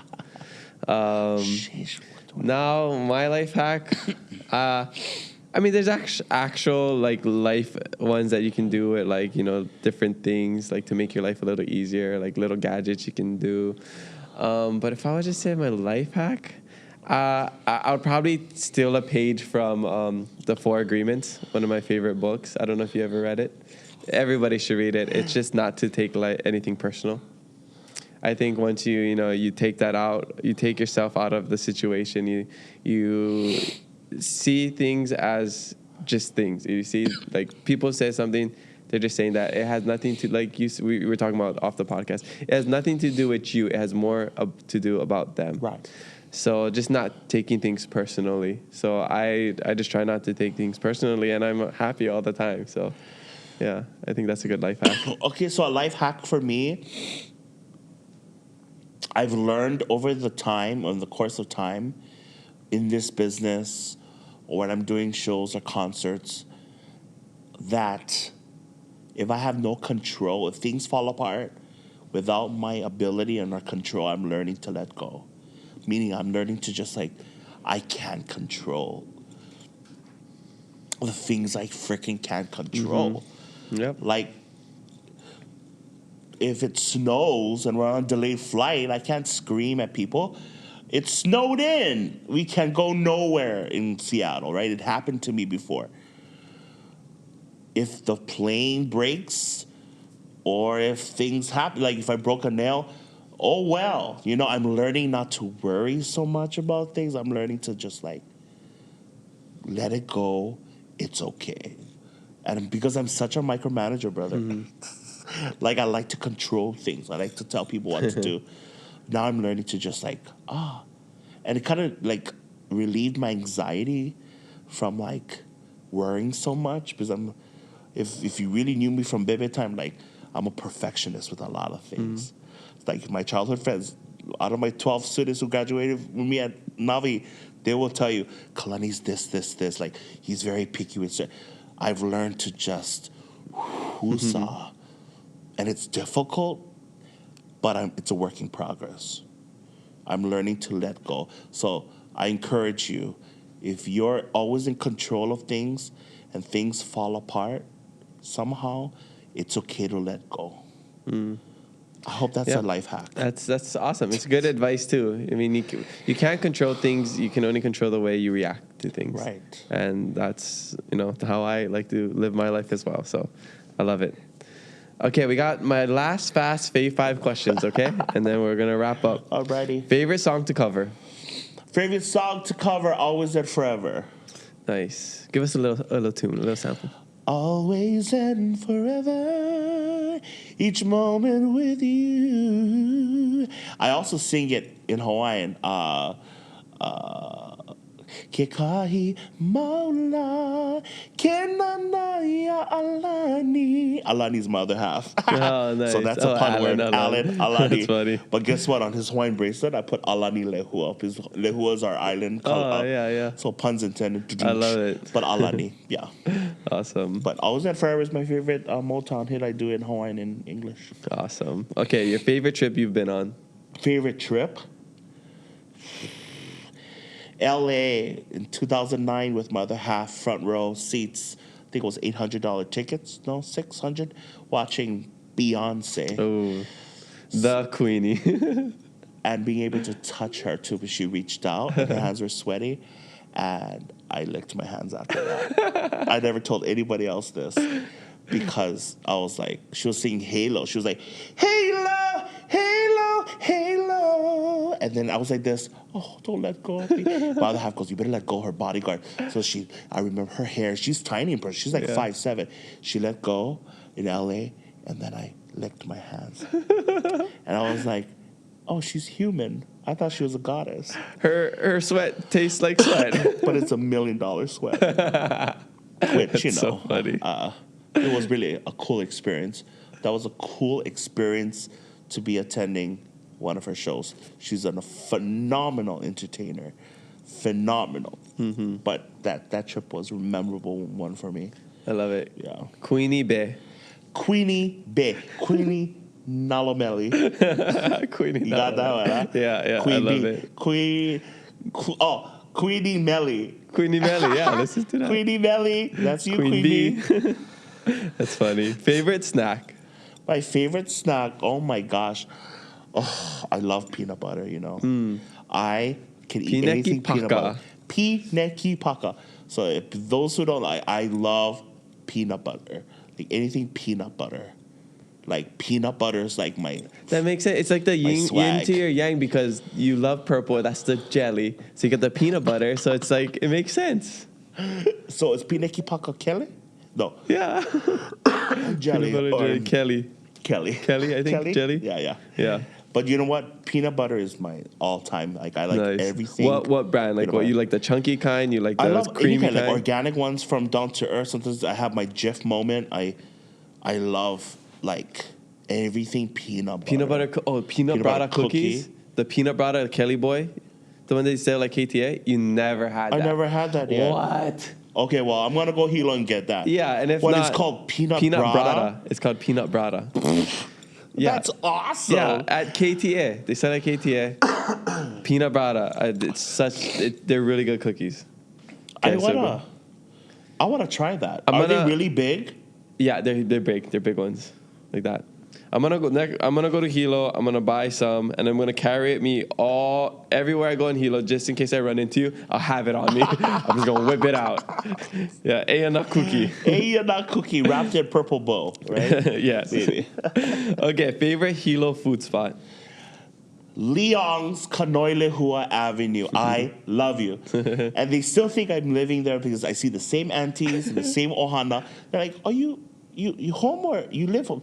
Auntie, I've been gone for 20 years. But you know what? To go back to Leong's, the char siu and the pork hash. Yeah. I think Hilo has the best Chinese food. I think Hilo has great food regardless of any genre of food. Right. Yeah, awesome. It's so funny. Every time I see somebody I haven't seen in a long time, they're like, "Oh, you live Hilo?" Or even people that follow me, they're like, "You live Hilo?" I'm like, "No, I live Oahu. I just go to Hilo often." Actually, my second choice is Kuhio Grill. Oh, yeah, that's a classic. For the Lau. Yeah. Bruh. And then, they got a Kuhio Grill over here. They opened up one in Kaimuki. What? Yeah. Is it the same? I don't know. I haven't been. Yeah. Yeah. We'll Leong's see. is the best. Okay. Favorite hobby outside of music? I like to shop. What specifically? Lole. I love refilling my cologne a lot, called Limon Cité Louis Vuitton. I knew you were outside because I just had to follow the smell of the cologne. I was like, where is he? I was like, oh, what's that smell? Like you see the cartoons where they smell something and they like float in the air and they're like floating into the smell. That's like how it was. So I love shopping. Okay. I'm bad. I'm not bad in my finances. I just love shopping. Hey, work hard, play hard. But I used to love tennis when I was 180 pounds lighter. Love playing tennis in college and blah, blah, blah. But set aside music, I love shopping. Is shopping a hobby? No, it can be. It can be. It's an expensive hobby. Yeah. It's a hobby. I really don't have hobbies. Other than, I always think music's a hobby, but it's my career now. So like, well, you're doing what you love. So make your hobby, your career, and then you'll never have a sad day in your life. Yeah. All right. Well, that's all we have for this podcast. I just want to say mahalo for coming on and talking. So flying from Maui just to be here. I appreciate it. I appreciate it. Yeah, I mean. Yeah. He's famous.